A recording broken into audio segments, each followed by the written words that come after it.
Hello friends, test series के video solution series में, explanation series में आज बारी है भारत के इतिहास की। भारत के इतिहास का टेस्ट हुआ था आप लोग का लास्ट संडे, और उसमें किस प्रकार के क्वेश्चन आए थे टेस्ट सीरीज में और उसके आंसर आप लोगों को किस तरीके से करना था, ये आज हम लोग देखेंगे, सीखेंगे। ठीक है, तो सबसे पहले प्रश्न, सीधे प्रश्न की हो जाते हैं हम लोग कि ऋग्वेद के 10वें मंडल से प्राप्त प्रमुख जानकारी क्या है। पूछा गया है 10वें मंडल से प्राप्त प्रमुख जानकारी के बारे में। 2 नंबर के प्रश्नों के लिए हमें बिल्कुल ध्यान रखना है कि जो बात पूछी गई है टू द पॉइंट वो दिखना ही चाहिए। ठीक है, तो इसके लिए जो जानकारी की बात की गई है आप लोग को याद आना चाहिए तुरंत कि यहां पर जो है ऋग्वेद का जो 10वां मंडल है, इसी में वर्ण व्यवस्था का पता चलता है, क्योंकि 10वें मंडल के पुरुष सूक्त में जो है बताया गया है शूद्र शब्द का प्रयोग है। और दूसरी तरफ जो है ऋग्वेद के 10वें मंडल में ही जो है क्या है, सभा एवं समिति का उल्लेख। आप जानते हैं सभा का 8 बार, समिति का 9 बार ऋग्वेद में उल्लेख है। तो यहीं पर ये राजनैतिक जानकारी यहां से पता चलती है। तो 2 पॉइंट में हम लोग ये आंसर कर सकते हैं। एक हम लोग बता देंगे ऋग्वेद के 10वें मंडल से प्राप्त प्रमुख जानकारी क्या है। तो सबसे पहला हम लोग पॉइंट बना देंगे, यहां पर सीधे पॉइंट बना देंगे। यहां से एक हमको पता चल रही क्या, सामाजिक या सामाजिक हेडिंग न डाल के हम लोग बोल देंगे क्या, सीधे सीधे वर्ण व्यवस्था की जानकारी। क्या जानकारी मिली? वर्ण व्यवस्था। वर्ण व्यवस्था की जानकारी यहां पर मिल रही, वर्ण व्यवस्था की जानकारी यहां से हमको प्राप्त हो रही है। वर्ण व्यवस्था के बारे में क्या जानकारी प्राप्त हो रही, तो डिटेल में हम लोग इसको लिखेंगे, बताएंगे कि ऋग्वेद के 10वें मंडल के, ऋग्वेद के 10वें मंडल के पुरुष सूक्त में जो है, 10वें मंडल के पुरुष सूक्त में शूद्र शब्द का प्रयोग हुआ है। शूद्र शब्द का प्रयोग हुआ है, ये बात आप बताएंगे, जिससे यहां पर पता चलता है कि वर्ण व्यवस्था था। हाँ, वो वर्ण व्यवस्था अवश्य ही यहां पर कर्म आधारित था। ये बात भी आप चाहो तो यहां पर बिल्कुल बता सकते हो कि यहां पर जो है कर्म आधारित वर्ण व्यवस्था थी। ये बात आप बता दिए। चलो, एक बिंदु तो ये बन गया। दूसरे बिंदु बना करके आप बताओगे क्या, राजनैतिक व्यवस्था का यहां से पता चलता है। वर्ण व्यवस्था के साथ साथ राजनैतिक व्यवस्था का पता चलता है। क्या राजनीतिक व्यवस्था का पता चलता है भाई? तो यहां से ही पता चलता है किसके बारे में, सभा के बारे में। सभा जिसका 8 बार वर्णन है, और समिति जिसका जो है यहां पर हम देखते हैं 9 बार वर्णन है। इनके बारे में आप बताएंगे, और बताएंगे क्या कि ये दोनों के दोनों ही क्या है भाई, राजा जिसको ऋग्वैदिक काल में गोपजनस्य या पुरामुभेत्ता कहा जाता है, उसके चुनाव एवं बाद में वो पुरामुभेत्ता या गोपजनस्य कैसे कार्य करेगा, उसके कार्य के सहयोगी संगठन थे ये सभा और समिति। तो सभा समिति का वर्णन है, इससे राजनीतिक व्यवस्था का पता चलता है। शूद्र शब्द का प्रयोग है, इससे यहाँ के वर्ण व्यवस्था का पता चलता है। इसी बात को जो है आप डिटेल में यहाँ पर लिखेंगे कि 10वें मंडल से ये जानकारी प्राप्त होती है। ठीक है, दूसरी बात यहां पर पूछा गया है, समुद्रगुप्त के विजय नीतियों के नाम लिखिए। विजय नीतियों के नाम, तो भाई इसके 5 विजय नीतियां हैं, सब जानते हैं, और वो 5 नीतियों के ही नाम लिख देने थे हमको सीधे सीधे। देखो, अगर हमारे पास में स्पेस है, हम चाहें तो यहां पर बिल्कुल ऐसा लिख सकते हैं क्या कि समुद्रगुप्त की विजय नीतियों के नाम लिखिए, बस बोला है तो नाम ही लिखना है। आप इस तरीके से जो है ऐसा बना लीजिए, और यहां से लिखना चालू कर दीजिए कि भाई पहला क्या था उसका। तो सबसे पहला हम लोग देखते हैं, एक है प्रसवोद्धरण।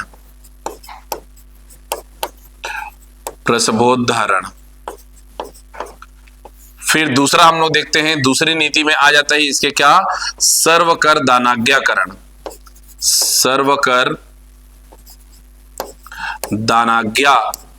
दूसरी नीति आ गई, सर्वकर दानाज्ञाकरण।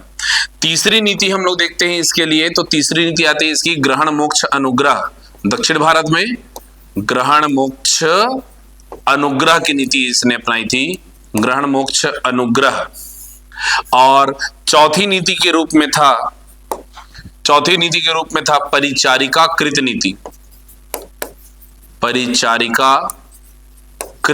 नीति। और 5वीं नीति हम देखते हैं यहां पर, 5वीं नीति है कन्योपायन। कन्योपायन। ये 5 नीतियां इसने अपनाई थी। सबसे पहला क्या? प्रसवोद्धरण। तो या इसको राज्य प्रसवोद्धरण लिखेंगे, राज्य प्रसवोद्धरण या प्रसवोद्धरण, राज्य शब्द जोड़ दीजिएगा। तो ये क्या है भाई? राज्य को स्वयं में मिला लेना। समुद्रगुप्त जब ये उत्तर पश्चिम भारत में विजय किया था तो पहले 3 राजाओं को हराया। 3 राजाओं को जब वो हराया तब उसने उनको टैक्स देने के लिए बोला था। उसी को हम लोग बोले क्या? उसको बोले सर्वकर दानाज्ञाकरण। अगर किसी क्षेत्र को जीत जाओ तो वहां पर डायरेक्ट शासन न करके वहां से खाली टैक्स कलेक्ट करना, क्या हो जाएगा वो? सर्वकर दानाज्ञाकरण। लेकिन जब वो दक्षिण भारत में अभियान किया तो दक्षिण भारत में उसने राज्यों को जीता, ग्रहण, और बाद में उनको क्या कर दिया भाई? उनको मोक्ष अर्थात उनको फिर से मुक्त कर दिया।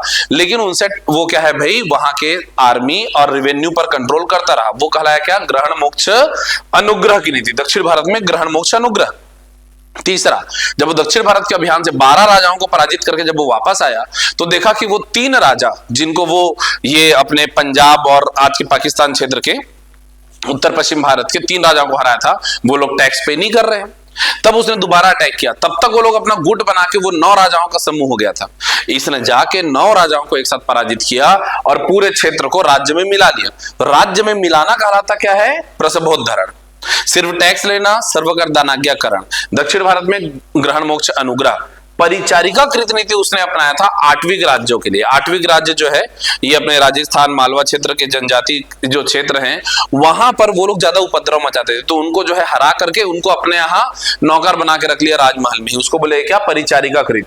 कन्योपायन अर्थात किसी क्षेत्र विशेष में जाकर के विजय हासिल करके वहां पर क्या है भाई? वैवाहिक संबंध बनाना, ताकि फिर दोबारा बाद में युद्ध की संभावना खत्म हो जाए। वो था क्या? कन्योपायन। तो इस प्रकार के 5 जो है क्या है भाई? विजय नीतियां थी किसकी? समुद्रगुप्त की। ठीक है, आइए देखते हैं हम लोग रुद्रदामन के गिरनार अभिलेख का महत्व। गिरनार अभिलेख का विशेष महत्व है भाई। सबसे पहली बात, ये भारतीय इतिहास में संस्कृत का प्राचीनतम अभिलेख है। रुद्रदामन जो है गिरनार अभिलेख, इसको आप लोग कई लोग नहीं समझ पाए थे, जूनागढ़ अभिलेख की बात कर रहा है।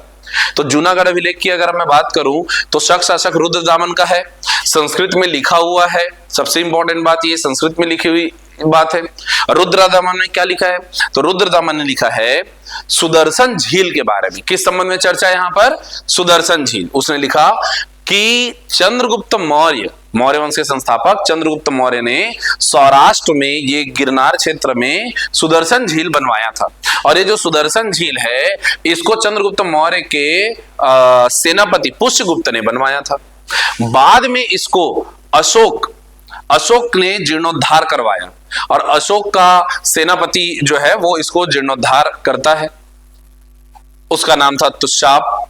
फिर जो है रुद्रदामन अर्थात मैं अपने बारे में ही लिखता है कि मैं भी इस जो है जूनागढ़ सुदर्शन झील का जीर्णोद्धार करवा रहा हूं। और इसके भी जो है क्या है भाई? इसके भी सेनापति सुविशाख का यहां पर वर्णन देखने को मिलता है। तो राजाओं में चंद्रगुप्त मौर्य, अशोक मौर्य और रुद्रदामन का जो है क्या है भाई? उल्लेख है।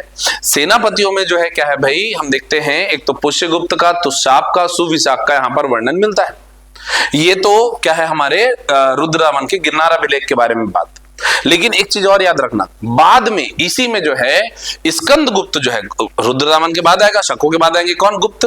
तो स्कंदगुप्त जो है वो भी इस सुदर्शन झील का जीर्णोद्धार करवाएगा और यहीं पर मंदिर भी बनवाएगा।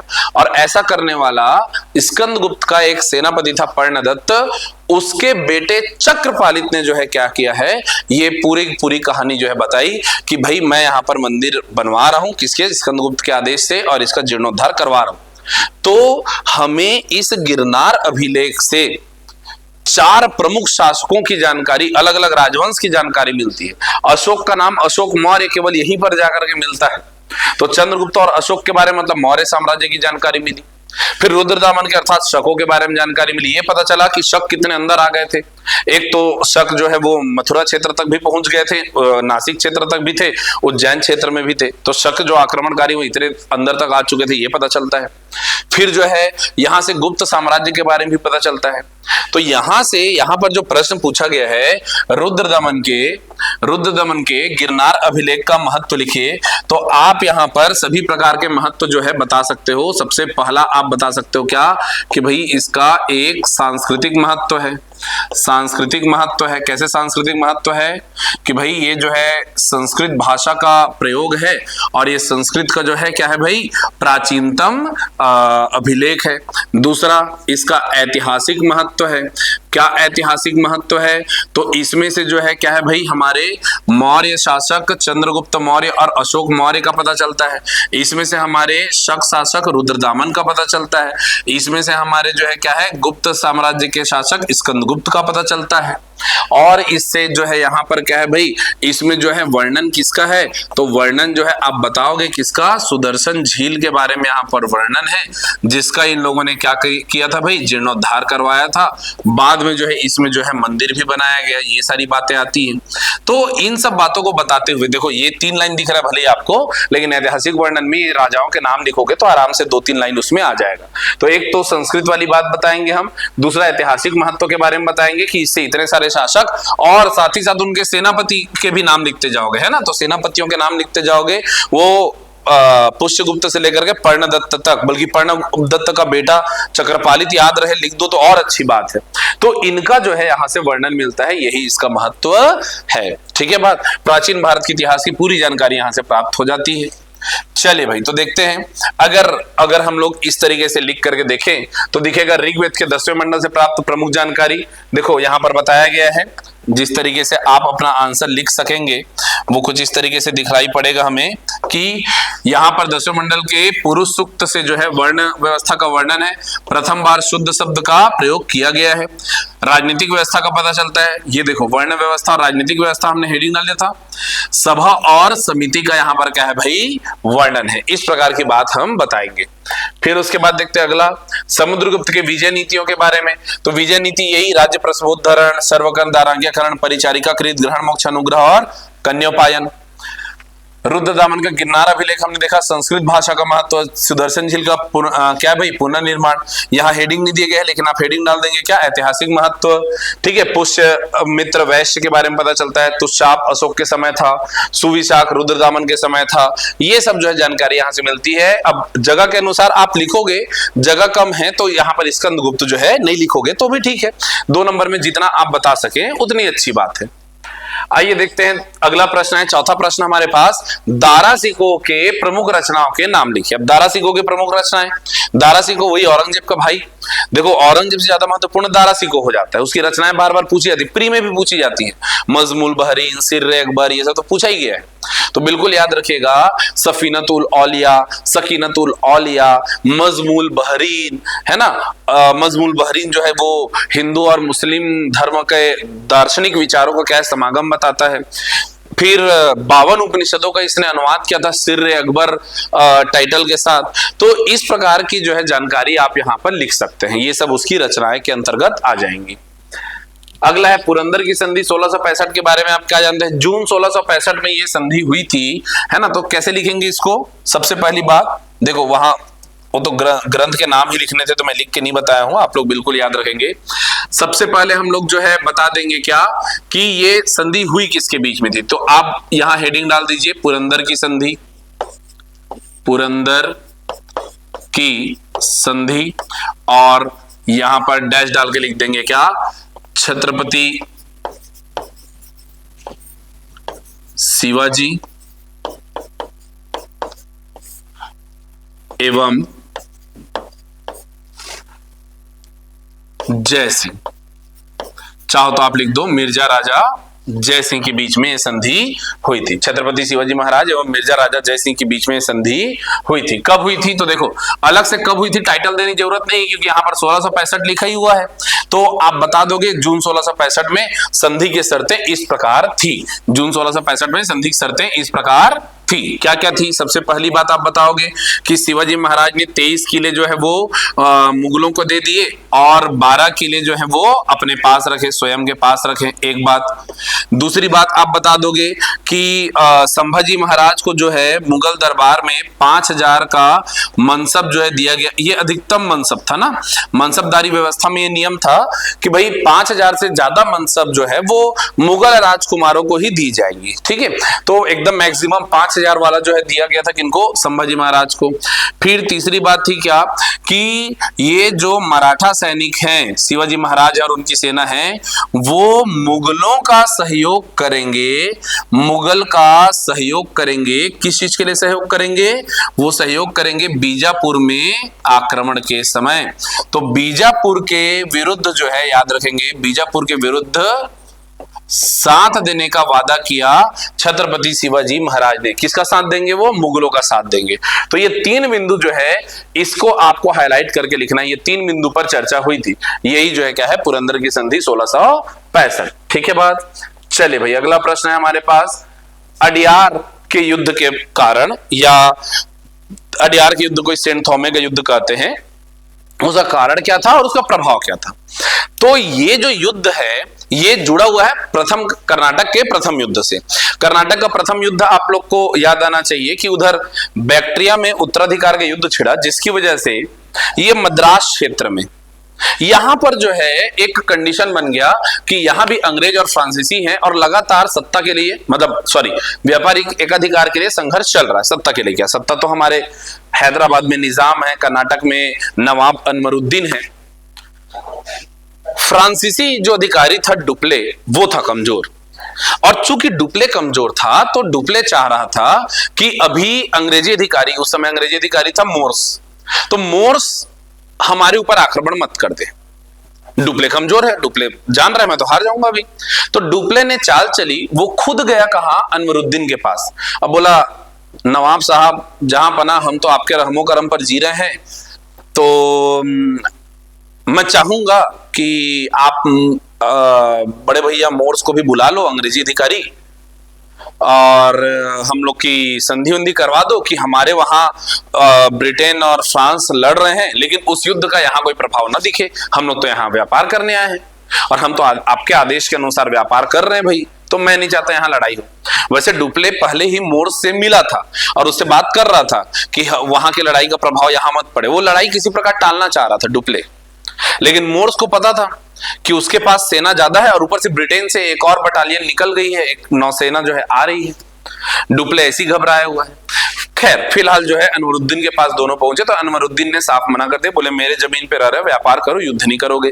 और दोनों हाँ बोल करके चले गए। चलो ठीक है, लेकिन ये डुप्ले जो है ये खतरनाक प्राणी, इसने जो है तुरंत जैसे ही पता चला कि अब युद्ध टल गया है, उसने तुरंत जो है क्या है भाई, वो मॉरिशस सिंगापुर पता किया, वहां से अपने नौसैनिकों को बुलाया। बोडाने करके एक सेनापति पहुंचा और बोनाडे यहां पर पहुंचा। बोडाने एक तरफ डुप्ले फ्रांसीसी सेनापति और दूसरा एडमिरल बोडाने नौसैनिक शक्ति, दोनों मिलकर के मोर्स को अर्थात अंग्रेजों को घेर डाले, खत्म कर दिए और मद्रास पर खुद कब्जा कर लिए।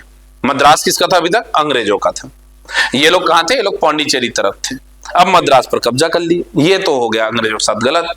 तो फिर अंग्रेजों ने भी फिर क्या है भाई, युद्ध के लिए जो है वो आगे बढ़े, युद्ध वगैरह चला। ये सब जो संघर्ष चल रहा था, इस बीच में संघर्ष विराम। देखो ये कर्नाटक के प्रथम युद्ध की कहानी बता रहा हूं मैं आपको, ठीक है, ये इसलिए ताकि मैं ये बता सकूं कि सेंट थॉमे के युद्ध का कारण क्या था।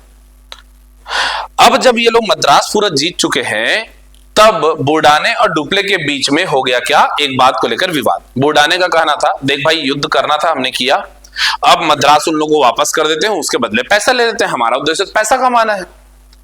लेकिन डुप्ले की सोच अलग थी, वो यहां पर शासन करना चाहने लगा था। बोला नहीं, मद्रास तो अब हमारा रहेगा, इस क्षेत्र में हम शासन करेंगे, व्यापार करेंगे तो हमको ज्यादा लाभ मिलेगा। बोडाने बोला नहीं भैया, पैसा लो, बेचो, कहां कंझट पाल रहे हो। बोडाने जो है जोर जबरदस्ती करके अंग्रेजों को मद्रास वापस कर देता है, कुछ पैसे ले लेता है, और यह बात डुप्ले को पसंद नहीं आई। बोडाने तो भाई वो वापस चला गया, वो तो यहां पर उसकी पोस्टिंग थी नहीं, वो चला गया वापस। अब डुप्ले मन ही मन कुढ़ रहा था। अब यहां से समझो अडियार के युद्ध क्यों हुआ। तब जो है डुप्ले जाता है अनवरुद्दीन के पास और अनवरुद्दीन को बोलता है, नवाब साहब आप मुझे परमिशन दो कि मैं मद्रास पे आक्रमण करूं, मैं मद्रास पे आक्रमण करूंगा, मद्रास जीतूंगा और आपको इतनी धन संपदा दूंगा, ये क्षेत्र आपको जीत के दूंगा, ये सब क्षेत्र आपका हो जाएगा, मुझे बस आक्रमण करने का आदेश दो। अनवरुद्दीन ने बोला जा जी कर ले युद्ध, मुझे थोड़ी मार रहा, अंग्रेजों को मार रहा, जा मार। डुप्ले जाके अंग्रेजों को फिर कूटा, फिर दोबारा मद्रास पर कब्जा किया। मद्रास पर कब्जा करने के बाद डुप्ले की नीयत बदल गई। वो अनवरुद्दीन को धोखा दिया।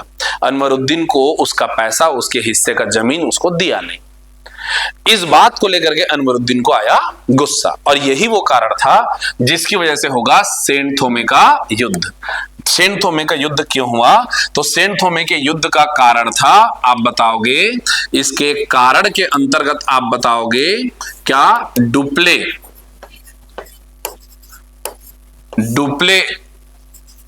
की कूटनीति,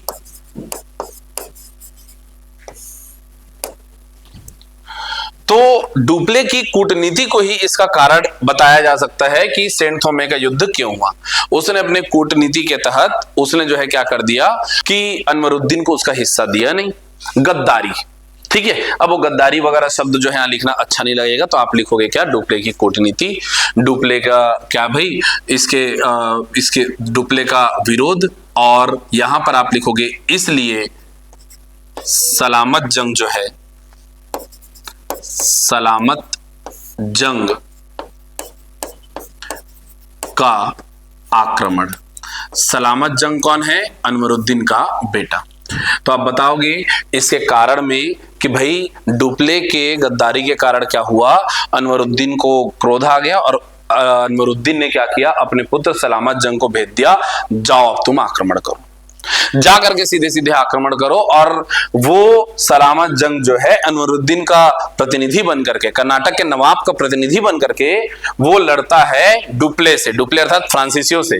और ये जो है अब पहली बार देखने को मिला, ये हम देखेंगे क्या प्रभाव के अंतर्गत कि भैया पहली बार ये देखने मिला कि फ्रांसीसी और हमारे जो है क्या है भाई भारतीय जो राजा हैं, जो हमारे नवाब है, इनके बीच में हो रहा है क्या? युद्ध, जिसमें जो फ्रांसीसी है ये जीत गया, नवाब हमारा हार गया। सलामत जंग जो है वो सलामत रह नहीं पाया बेचारा, और ये जो है पराजित हुआ। इससे इसका प्रभाव यही पड़ा, पहला प्रभाव कि फ्रांसीसियों की शक्ति में हो गई क्या? काफी वृद्धि। दूसरी बात, भारतीय नरेशों के, नवाबों के क्या है भाई, यहां पर पूरी पोल पट्टी खुल गई। नवाब कितने दुर्बल हैं ये बात जो है पूरे विश्व को अब दिखने लग गया कि भैया भारत के नवाबों के पास, यहाँ के लोगों के पास सैनिक तो भले ही ज्यादा हैं लेकिन कुशल योद्धा नहीं है। ये चंद फ्रांसीसी लोग इसको हरा दिए तो हम भी हरा सकते हैं। और इसका प्रभाव ये पड़ा कि अब तक जो यूरोपीय आकर के भारतीय राजाओं से परमिशन मांगते थे, वो जो है यहाँ आकर के व्यापार वाणिज्य के लिए जो है चर्चा करते थे, अब उनका मोड जो है वो चेंज हो गया। अब वो अटैक के मोड में आ गए कि हम जाकर के व्यापार करेंगे, किसी ने रोकने की कोशिश की तो उसको तबाह कर देंगे। तो भारतीय नवाबों की कमजोरी या हमारे सैनिकों की कमजोरी जो है इस युद्ध से झलकने लग गई थी। ये जो है इसके कारण और प्रभाव में बताओगे, ठीक है। मैं पुरानी कहानी पूरा सुनाया ताकि आप लोग को थोड़ा सा ध्यान में रहे, लेकिन अगर पूछा जाए स्पेशली कि सेंट थोमे के युद्ध का कारण क्या है, तो आप स्पेशली बताओगे कारण था कौन? कारण था डुप्ले, ठीक है। डुप्ले की गद्दारी ही इसका कारण था, ठीक। तो ये चीजें आप लिखेंगे। चलिए देख लेते हैं दारा शिकोह के प्रमुख रचनाएं। तो यहीं पर देखो सफीनतुल औलिया, ठीक। इस तरीके से आप बिल्कुल अंडरलाइन करते चलेंगे इसको, ठीक है। सफीनतुल औलिया, फिर सकीनतुल औलिया, मजमुल बहरीन और सिर्रे अकबर। चूंकि रचनाओं के नाम लिखे बोला है तो केवल नाम भी लिखेंगे तो मार्क्स मिलेंगे आपको। आपको बताने के लिए यहां पर जो है क्या है, ये एक्सप्लेनेशन दिया गया है। आप नहीं भी लिखोगे तो भी मार्क्स मिलेंगे आपको, ठीक है। फिर उसके बाद में हमारे पास क्या है भाई, पुरंदर की संधि। देखिए इस तरीके से आप लोग को इसको अंडरलाइन भी करते चलना है, जैसा कि यहाँ पर करके दिखाया गया है। देखो किसके बीच हुआ था, तो शिवाजी महाराज और मिर्जा राजा जय सिंह के बीच हुई थी, ठीक है। 22 जून 1665 को संधि हुई थी। क्या हुआ था, तो 23 किले जो है मुगलों को दिए गए थे और 12 किले जो है वो अपने अधिकार में रखे थे, ठीक है। फिर पुत्र संभाजी, शिवाजी के पुत्र संभाजी महाराज को 5000 का मनसब दिया गया था, ये भी देखो अंडरलाइन। फिर बीजापुर के सुल्तान के विरुद्ध जो है मुगल सम्राट को सहायता देना है, ये वचन लिया गया था। तो इतनी बातें जो है दिखनी चाहिए, जो दिखाना वो एकदम अलग से हाईलाइट होना चाहिए भाई। अडयार सिर में, ठीक है। तो डुप्ले ने जो है क्या है आश्वासन दिया था, ये पूरा कहानी यहाँ पर बताया गया है। प्रभाव में भी जो है क्या है फ्रांसीसियों विशेषकर डुप्ले की क्या है भाई ख्याति बढ़ गई थी और भारतीय सेना की कमजोरी जो है वो दिखने लगी थी। ये जो है हम लोग देखते हैं। चलिए अगले प्रश्न पर आते हैं हम लोग। तो अगला प्रश्न है हमारा 1857 की क्रांति के तात्कालिक कारण एवं आरंभिक घटनाक्रम का संक्षेप में वर्णन करें।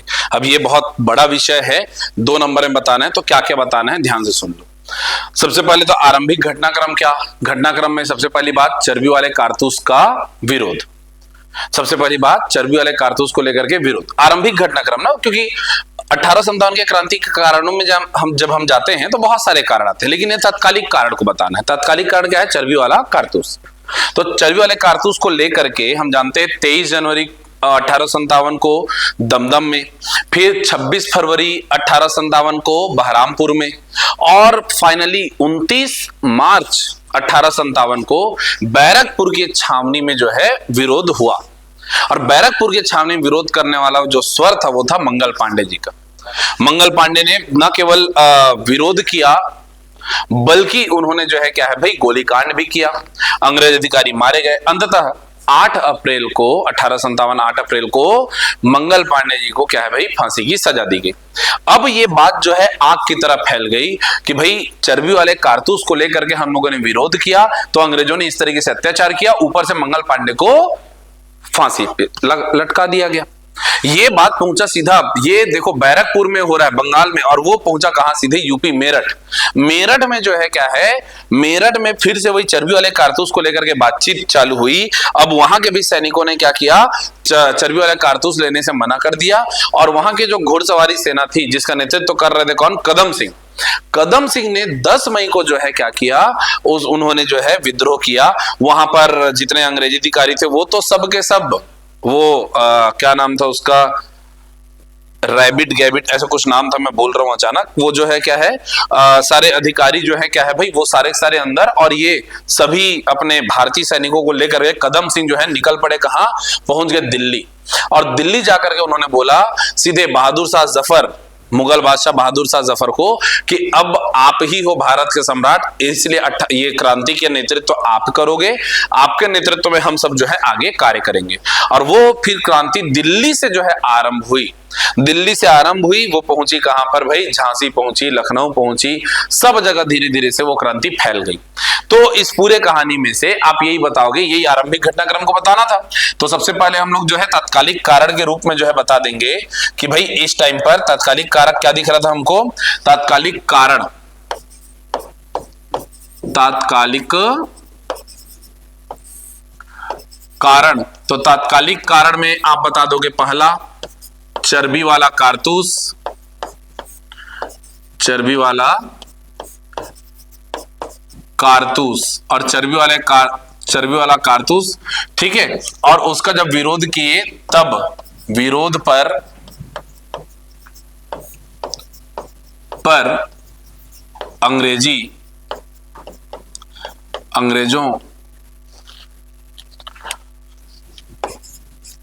अंग्रेजों की दमनात्मक कार्यवाही।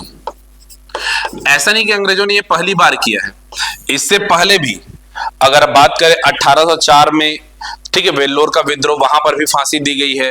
कई बार जो है अंग्रेज जो है आर्मी, ये सैनिकों को जो है तोप से उड़ा देना, फांसी देना, ये सब टाइप का कांड पहले भी किया है, 1824 के दौरान भी हुआ था।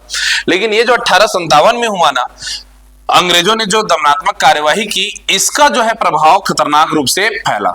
ये जो है घटनाक्रम कैसा कैसा था, तो घटनाक्रम में आप जो है बताते जाएंगे कि भाई घटनाक्रम क्या, कि सीधे सीधे पहुंच जाएंगे कहां आप, 8 अप्रैल की बात बताओगे कि 8 अप्रैल 1857, 8 अप्रैल 1857 को हुआ क्या, मंगल पांडे जी को फांसी दी गई।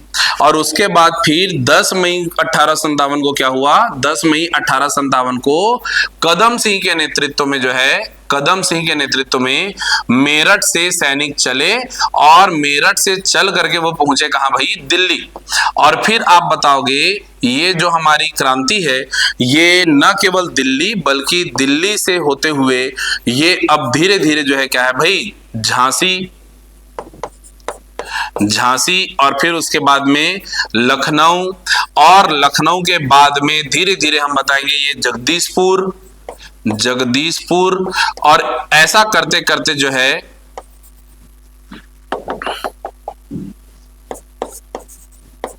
जगदीशपुर, ऐसा करते हुए ये पूरे भारतवर्ष में फैल गया, पूरे भारतवर्ष में फैल गया। यही बात आप जो है बताएंगे। ठीक है, तो क्या बताएंगे हम लोग तात्कालिक कारण में? एक कारण रही है क्या हमारा? चर्बी वाला कारतूस। और चर्बी वाले कारतूस के विरोध में जब हमारे सैनिक खड़े हुए तो उन पर अंग्रेजों ने क्या है भाई, गोलियां चलाई। इवन जो हमारे मंगल पांडे जी उनको फांसी पर लटकाया, तो दमनात्मक कार्यवाही, उसकी वजह से फिर ये पूरी कहानी जो है हुई थी। इसी को आपको बताना है 2 नंबर में, जितने शॉर्ट में जितने ज्यादा बात आप बता सको उतना बेहतर है। ठीक है, ये कुछ तिथियां आप बता दो, चर्बी वाला कारतूस शब्द दिख जाए, 8 अप्रैल दिख जाए, 10 मई दिख जाए, कदम सिंह है ना, मंगल पांडे जी का नाम, दिल्ली से लेकर के वो जगदीशपुर पूरे क्षेत्र में ये फैल जाएगा, ऐसा अगर आप बता दिए तो बहुत बढ़िया हो जाएगा। ठीक है, फिर इसके बाद हम देखते हैं कि हमारे पास पूछा गया है व्यक्तिगत सत्याग्रह क्या है। क्या पूछा जा रहा है भाई? व्यक्तिगत सत्याग्रह क्या है? तो व्यक्तिगत सत्याग्रह ये जो है अगस्त प्रस्ताव के विरोध में लाया गया था। अगस्त प्रस्ताव के विरोध में लाया गया। इसका उद्देश्य क्या था? इसका उद्देश्य था ये जताना, ये बताना कि द्वितीय विश्व युद्ध में हम अर्थात भारतीय अंग्रेजों के साथ नहीं है। तो सबसे पहले हम लोग क्या बता देंगे भाई कि इसका आरंभ का कारण क्या था, फिर हम कारण क्या था भाई? अगस्त प्रस्ताव का विरोध। फिर इसका उद्देश्य क्या था वो हम बताएंगे। उद्देश्य क्या था भाई? तो इसका उद्देश्य था कि हम ये बताएं कि हम सेकेंड वर्ल्ड वॉर में अंग्रेजों के साथ नहीं है। उसके बाद फिर हम लोग बताएंगे कि इसका प्रमुख नारा क्या था। तो नारा था इसका दिल्ली चलो। नारा क्या था इसका? दिल्ली चलो। ठीक है, ये बात बता देंगे। और उसके बाद फिर हम बता देंगे क्या भाई कि सत्याग्रही कौन कौन थे। तो सत्याग्रही को बताते हुए हम बताएंगे कि प्रथम सत्याग्रही थे हमारे विनोबा भावे जी, द्वितीय सत्याग्रही थे हमारे पंडित जवाहरलाल नेहरू जी। कम से कम ये 2 लोग के नाम बता दोगे तो समझ में आ जाएगा कि व्यक्तिगत सत्याग्रह क्या है, इस बारे में आप जानकारी रखते हैं। अगला प्रश्न आप देखिए, ये 8 प्रश्न हो गए हमारे 2-2 अंक के। 2-2 अंक के प्रश्नों में हम लोगों ने टू द पॉइंट आंसर लिखना सीखा। हमने देखा कि जो कीवर्ड्स हैं उसको हम किस तरीके से हाईलाइट करें। जब भी बोला गया है कि इनका नाम लिखिए तो आप डायरेक्ट नाम भी लिखोगे, एक्सप्लेन नहीं करोगे तो भी आपको जो है उसमें मार्क्स मिलेंगे, और ज्यादा लिख करके वहां पर अपना समय वेस्ट भी नहीं करना है। अब आते हैं हमारे पास में 4 नंबर के प्रश्न। अब देखो स्पेस बढ़ गया हमारा। बोला गया है बौद्ध एवं जैन मत का तुलनात्मक विवरण प्रस्तुत कीजिए। देखिए प्रश्न में बोला गया है तुलनात्मक विवरण प्रस्तुत करना है, मतलब समानता भी बतानी है और अंतर भी बताना है। तो आपका हेडिंग कुछ इस प्रकार से होगा, जैसे अगर अंतर लिखो बोला तो हम बीच में लाइन खींच देंगे, बता देंगे यहाँ बौद्ध मत, इधर जैन मत और क्या क्या अंतर है लिख दिए। लेकिन यहाँ पर तुलनात्मक विवरण बोला है तो हम क्या करेंगे भाई, पहले अब चूंकि ये जो हमारे यहाँ पर, मैं इसको थोड़ा और ऊपर कर लूं, हाँ, तो हमें जितना जगह प्राप्त है उसके हिसाब से हम क्या करेंगे भाई, पहले लिखने की कोशिश करेंगे क्या, समानताएं। पहले लिखेंगे समानताएं और उसके बाद में दूसरा हम लोग लिखना चालू करेंगे क्या, यहां से असमानताएं या भिन्नताएं लिख देंगे। तो समानताएं में हम लोग क्या क्या देखते हैं भाई, तो दोनों के दोनों, चलिए ये मैं जो है बता देता हूं आप लोग को फटाफट से। आप लोग इसको बिल्कुल पॉइंट वाइज लिख सकते हो कि समानताएं दोनों क्या है भाई, अनिश्वरवादी है। दोनों अनिश्वरवादी है, ये एक समानता है। दोनों क्या है भाई, दोनों वेद विरोधी है। वेद विरोधी, दोनों हो गए वेद विरोधी, अनिश्वरवादी भी है और वेद विरोधी भी है। तीसरी बात हम देखते हैं, दोनों के दोनों जो है क्या है भाई, अहिंसा पर विश्वास रखते हैं। दोनों ही अहिंसा पर विश्वास रखते हैं। फिर उसके बाद हम देखते हैं इन्होंने जो है क्या है भाई, कर्मकांड का, ठीक है, और जाति प्रथा नहीं, मुझे लिख देना चाहिए यहां पर, भेदभाव इत्यादि का इन्होंने क्या किया भाई, विरोध किया। इसका इन लोगों ने क्या किया भाई, विरोध किया है। और भी देखोगे तो दोनों ही क्षत्रिय थे वगैरह वगैरह, ये सारी बातें भी आप लिख सकते हो। इसके अलावा अगर हम लोग देखें इनकी भिन्नताएं, क्योंकि तुलना करना है तो हम यहां पर लिख देते हैं क्या, भिन्नताएं। भिन्नताओं में हम लोग क्या क्या लिख सकते हैं? तो सबसे पहली भिन्नता हम लोग लिखेंगे कि भाई हमारे जो गौतम बुद्ध थे वो ज्यादा से ज्यादा पाली का प्रयोग किया करते थे, जबकि महावीर स्वामी जो है वो अन्य प्राकृत भाषाओं का प्रयोग किया करते थे। दूसरा, गौतम बुद्ध का भी मानना तो था अहिंसा परमो धर्म, लेकिन यहाँ पर जैन मत जो है ये कठोर अहिंसा का पालन करते थे, ये कठोर अहिंसा का पालन करते थे। अगर हम लोग बौद्ध मत को देखें तो ये मध्यम मार्गी है, ये हमेशा मध्यम मार्गी जो है बने रहे हैं, जबकि ये जो है क्या है भाई एकदम रूढ़िवाद इसमें चले जाते हैं, रूढ़िवादी और अत्यंत जो है क्या है भाई कहना चाहिए कठोर नियमों का पालन करने वाले, कठोर नियमों का पालन करने वाले होते हैं कौन? जैन मत में। ठीक है, फिर हम लोग देखते हैं कि बौद्ध मत में जो है क्या खुल के जाति प्रथा का विरोध किया गया है, जाति प्रथा का विरोध किया गया है बौद्ध मत में, जबकि जैन मत में महावीर स्वामी ने वर्ण व्यवस्था को स्वीकारा है, वर्ण व्यवस्था को इन्होंने सपोर्ट किया है। और हाँ, इन्होंने भेदभाव का विरोध जरूर किया है, हमने ऊपर भी लिखा भेदभाव उचित नहीं है, लेकिन वर्ण व्यवस्था को सपोर्ट किया किसने? हमारे महावीर स्वामी जी ने। तो ये हमारे पास में कुछ क्या है भाई इनकी समानताएं हैं, कुछ जो है क्या है इनकी भिन्नताएं हैं, इनको पूरे डिटेल में लिखेंगे आप, पर्याप्त नंबर आपको मिलेंगे। ठीक है, चलिए देखते हैं इसको किस तरीके से लिखा जा सकता है। तो हम देखिए 1857 के तात्कालिक कांड, तात्कालिक कांड में चर्बी लगे कारतूस और विद्रोह का भड़कना। फिर आरंभिक घटनाक्रम देखो यहाँ पर क्या है, मंगल पांडे की गिरफ्तारी, 8 अप्रैल को फांसी, मेरठ विद्रोह 10 मई 1857 को कदम सिंह के नेतृत्व में पैदल टुकड़ी जो है वो क्या है मना कर दिया, विद्रोह कर दिया। मेरठ से शुरू हुई क्रांति दिल्ली, कानपुर, लखनऊ, झांसी के क्षेत्रों में फैल गई, यही थी क्या आरंभिक घटनाक्रम। व्यक्तिगत सत्याग्रह देखो, पहला कारण अगस्त प्रस्ताव, उद्देश्य भारतीय द्वितीय विश्व युद्ध में ब्रिटिश सरकार के साथ नहीं है ये बताना। आरंभ कहां से हुआ? पवनार आश्रम से। नारा क्या दिया गया? दिल्ली चलो का नारा दिया गया। प्रथम सत्याग्रही जो है विनोबा भावे, द्वितीय सत्याग्रही जवाहरलाल नेहरू जी। यही बातें, और इन बातों को अंडरलाइन करते चलना है भाई, जैसे दिखाया गया यहाँ। आगे देखते हैं बौद्ध एवं जैन मत का तुलनात्मक विवरण। तो यहाँ पर आ गया समानता क्या? दोनों क्षत्रिय कुल के थे, दोनों ने वेदों की प्रामाण्यता प्रति अनास्था, वेद विरोधी लिख दिए सीधे। कर्म कांड का निषेध किया है, कर्म सिद्धांत, पुनर्जन्म पर विश्वास, और दोनों अनिश्वरवादी हैं। असमानता क्या है भैया, भिन्नता क्या है? तो गौतम बुद्ध जो है निर्वाण इसी जीवन में, हाँ ये मैं नहीं बोल पाया था, बिल्कुल निर्वाण इसी जीवन में मानते हैं, जबकि जैन मत में बोला गया है कि संपूर्ण ज्ञान तो देह त्याग के बाद ही मिलेगा, क्योंकि जीव जब तक बद्ध है, जीव इस शरीर में जब तक है तब तक उसको अनंत ज्ञान, अनंत ऊर्जा, अनंत आनंद और अनंत दर्शन की प्राप्ति हो नहीं पाएगी। तो ये जो अनंत चातुष्ट है, अनंत चातुष्ट की प्राप्ति तभी होगी ना जब जीव शरीर से निकल जाए। इसलिए ही बोला गया कि देह त्याग के बिना जो है क्या है भाई जैन मत में वो पूर्ण ज्ञान मिल नहीं सकता। फिर यहाँ पर क्या है, बौद्ध मत जो है मध्यम मार्ग मानता है, जबकि जैन मत कठोर साधना पर बल देते हैं। गौतम बुद्ध ने जाति प्रथा कठोर निंदा की, जबकि महावीर स्वामी ने नहीं की है। गौतम बुद्ध जो है वो अहिंसा, अपरिग्रह पर ये जो है क्या है भाई महावीर स्वामी जो है गौतम बुद्ध की तुलना में अहिंसा और अपरिग्रह पर अधिक बल देते हैं, अहिंसा पर ज्यादा बल देते, वही कठोरवादी।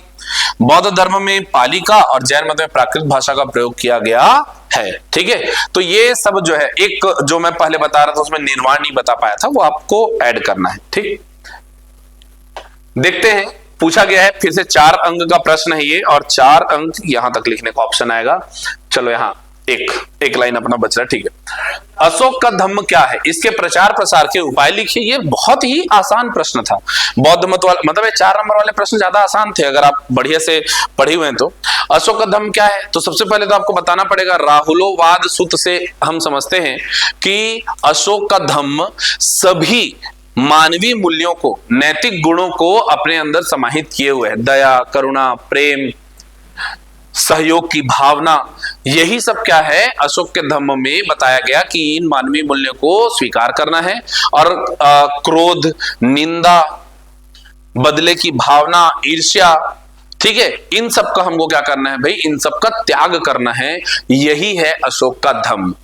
अशोक का धम्म जो है बौद्ध धर्म नहीं है, अशोक का धम्म अलग है। अशोक का धम्म जो है क्या है भाई, अशोक के धम्म के बारे में राहुलोवाद सूत्र में जो है लिखा गया है कि उचित मानवीय मूल्यों को स्वीकार करना और जो अनुचित साधन है उनका क्या करना भाई, परित्याग करना।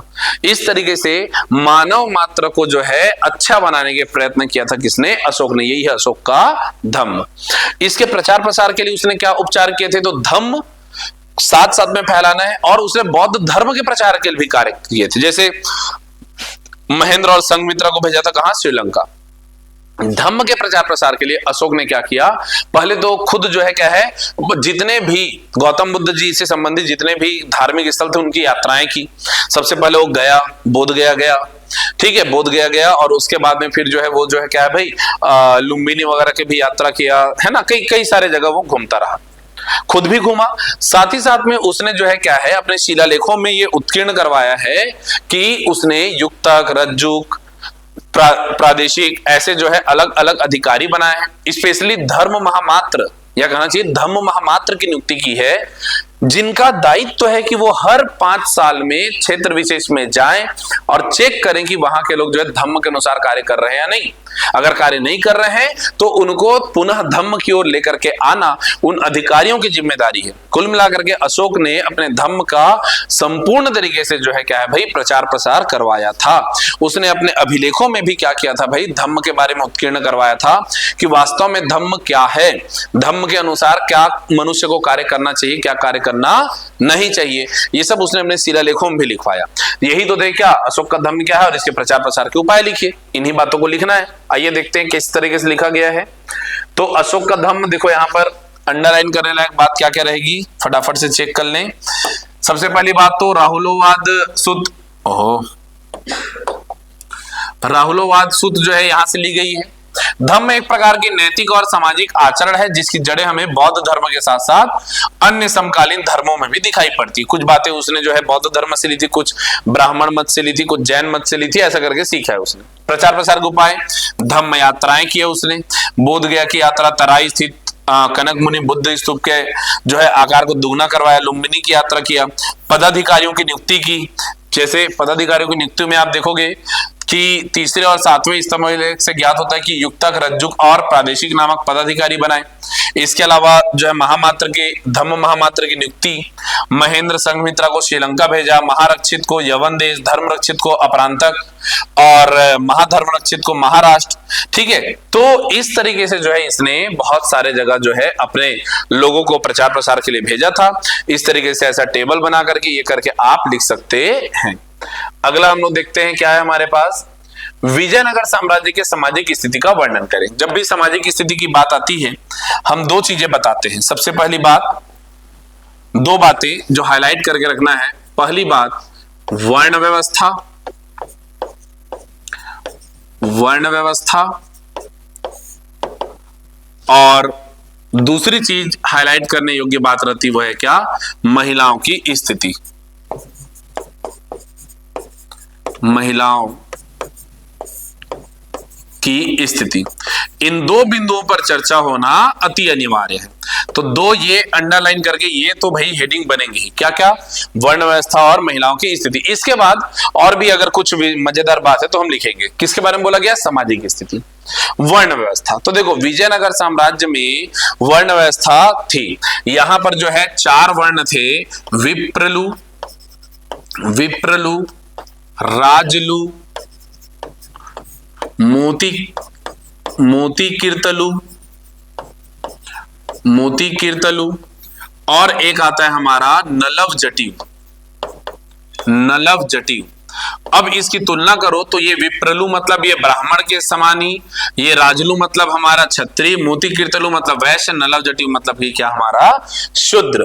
तो वहां पर जो है इस तरीके से 4 वर्ण थे। अब विजयनगर साम्राज्य लिख रहे हो तो फिर ब्राह्मण, क्षत्रिय, शूद्र, वैश्य ऐसे मत लिख देना, उधर जा करके पूरा लिखना क्या, विप्रलु, राजलु, मोती कीर्तलु और नलव जटिव, ये वर्ण व्यवस्था यहाँ थी।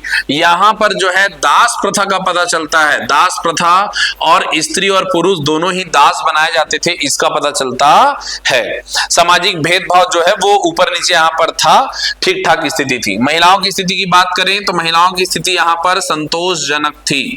संतोषजनक क्यों थी?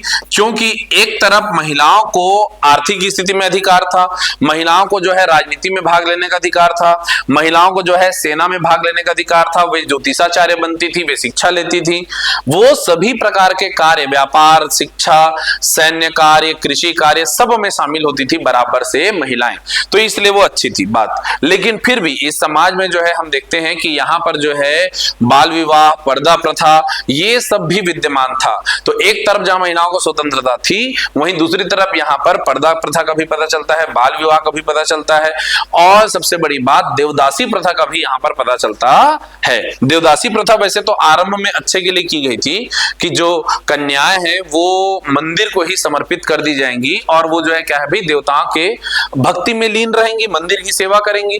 लेकिन बाद में जो है वे देवदासी जो हैं वो मंदिरों के ब्राह्मणों के वैश्याएं बन के रह गई, और इसलिए ये देवदासी प्रथा जो है वो नकारात्मक रूप में देखने को मिलता है। तो इन दोनों ही बातों का आप उल्लेख करेंगे कहां पर? हमारे विजयनगर के सामाजिक स्थिति को बताते हुए। ठीक है बात, चलिए देखते हैं किस तरीके से इसको प्रस्तुत किया गया है।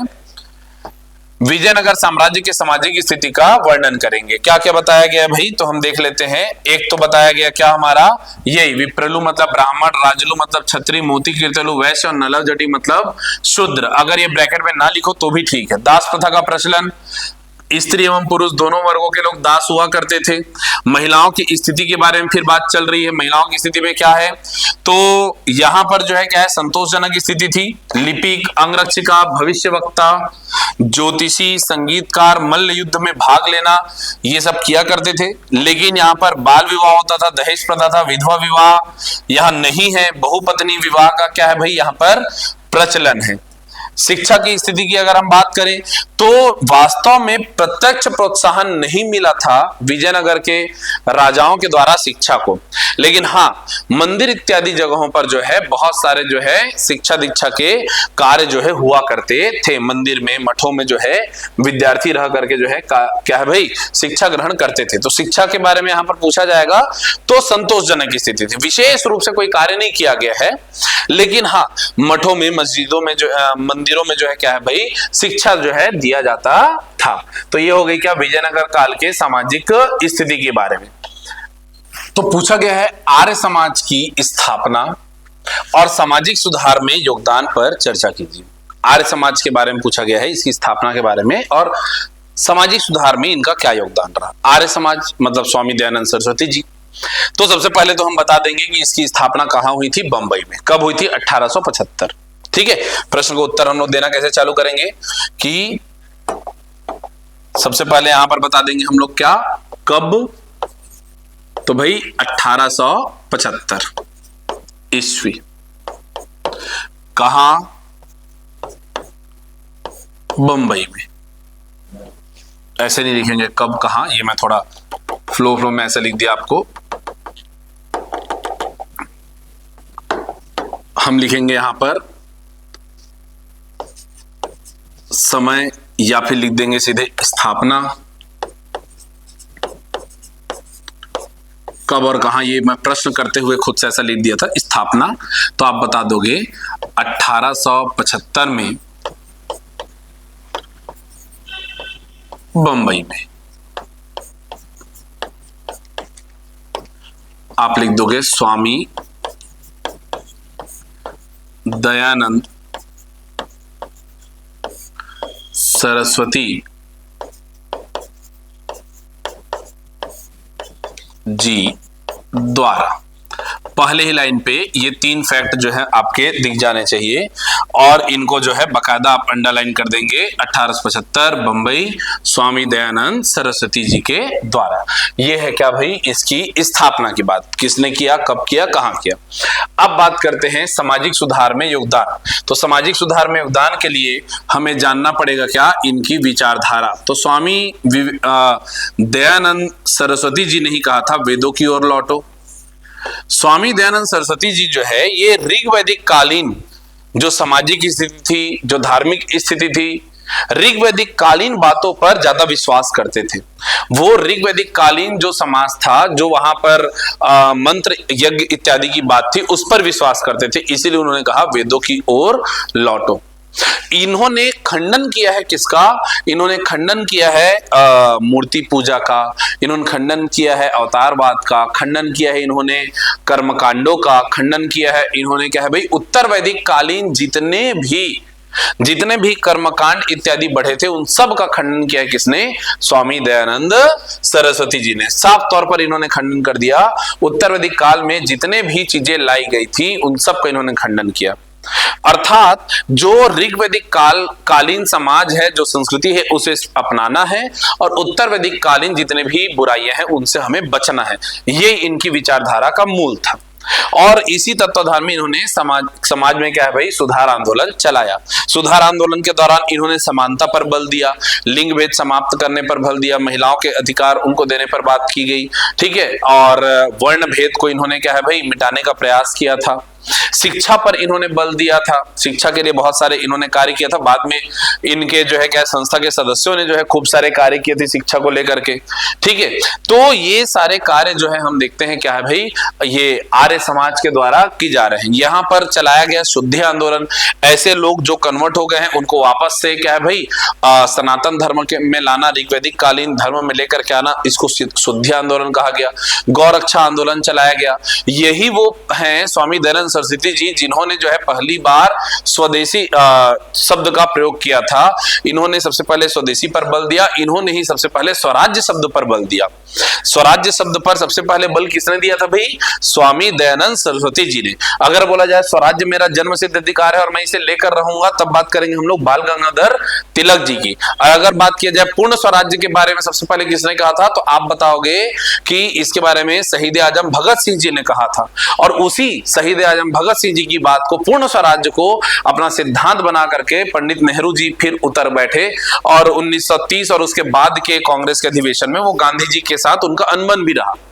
तो स्वराज्य शब्द का इतिहास आप ध्यान रखें। स्वराज्य शब्द सबसे पहली बार जिन्होंने विचारधारा दिया वो कौन थे भाई? हमारे स्वामी दयानंद सरस्वती जी।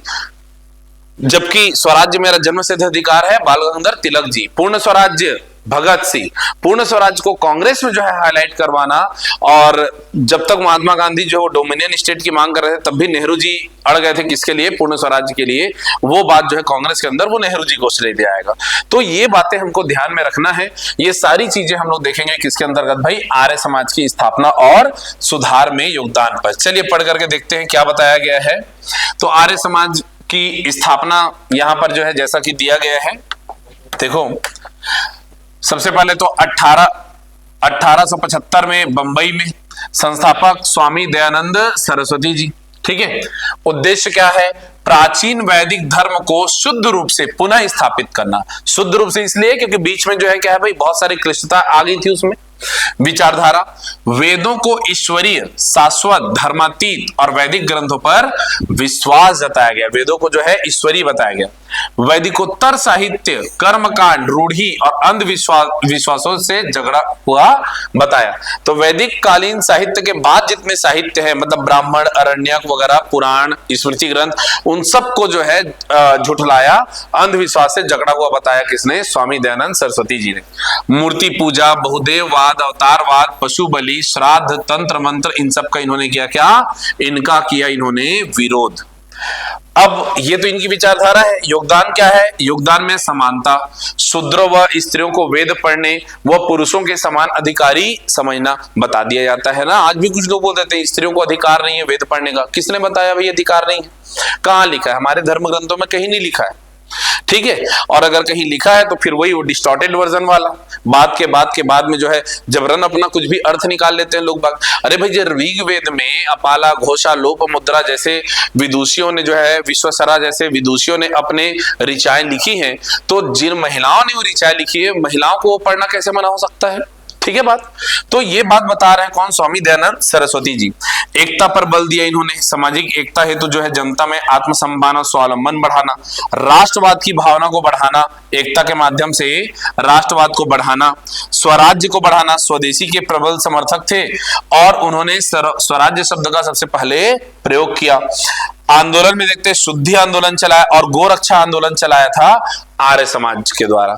तो ये सारी बातें आपके कॉपी में जो है हाईलाइटेड दिखनी चाहिए। ये अंडरलाइन करेंगे, शुद्धि आंदोलन, गोरक्षा आंदोलन को, स्वदेशी को, स्वराज्य शब्द को, ठीक है, ये सबको जो है क्या है हम हाईलाइट करके रखेंगे, तब जाके मिलेगा क्या आपको पूरे पूरे अंक। ठीक है, अगला देखते हैं हम लोग, क्या है हमारे पास प्रश्न है, बंगाल में हुए प्रमुख क्रांतिकारी गतिविधियों का उल्लेख कीजिए।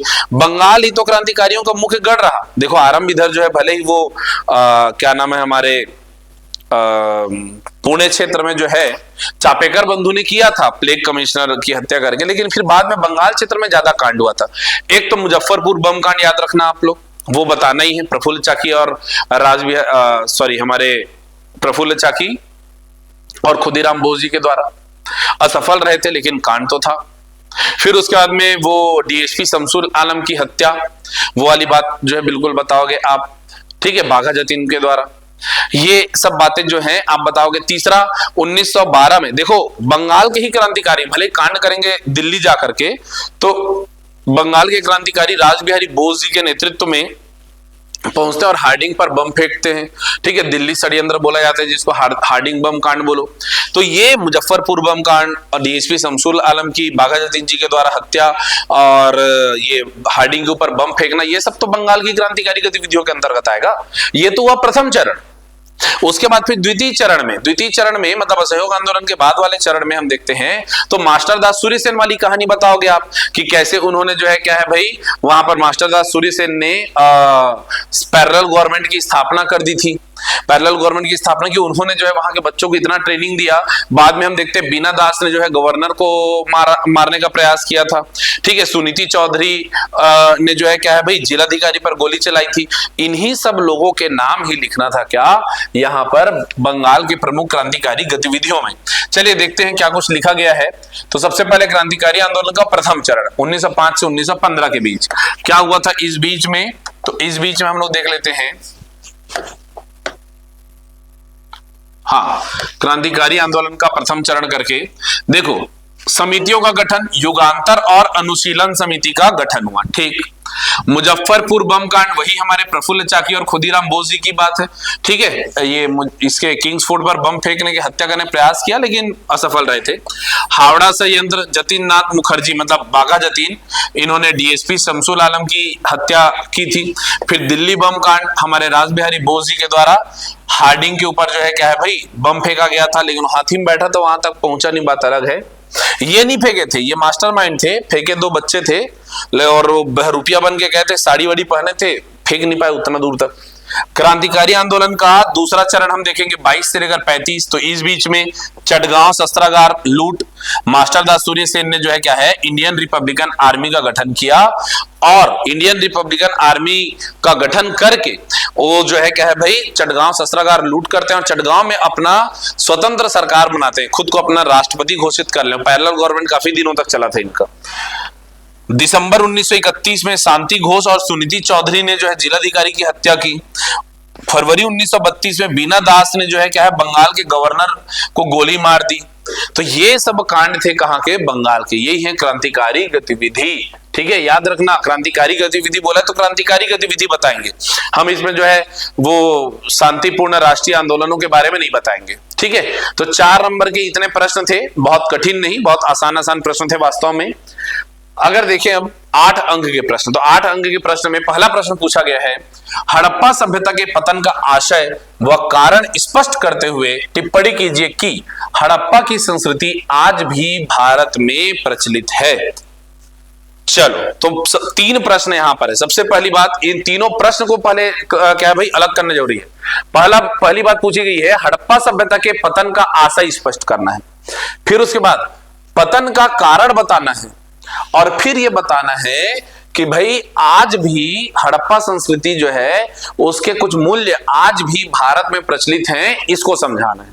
तो 3 अलग अलग बातें बताएंगे, तीनों बातों को ध्यान से सुन लीजिए, क्योंकि यहां पर जो है मैं नीचे कर करके लिख नहीं पाऊंगा, है ना, काफी पर्याप्त जगह आपको इसमें मिलता है। ठीक है, तो चलिए सुन लीजिएगा क्या क्या। 3 पार्ट में ये क्वेश्चन है, तो 3 पार्ट में आंसर आएगा। पहला, हड़प्पा सभ्यता के पतन का आशय।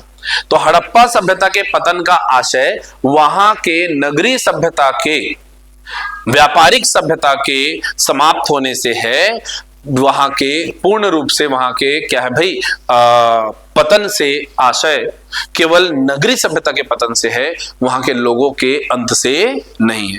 हड़प्पा सभ्यता का अंत नहीं हुआ था, बल्कि वहां के नगरों का अंत हुआ था। ये बात आपको इस पतन के आशय से जो है बताना है। हड़प्पा सभ्यता के लोग अचानक से मिट्टी में दब गए, मर गए, खत्म हो गए, ऐसा नहीं, बल्कि वहां के लोग नगर छोड़ करके, त्याग करके कहीं और चले गए। ये है क्या हड़प्पा सभ्यता के पतन का आशय।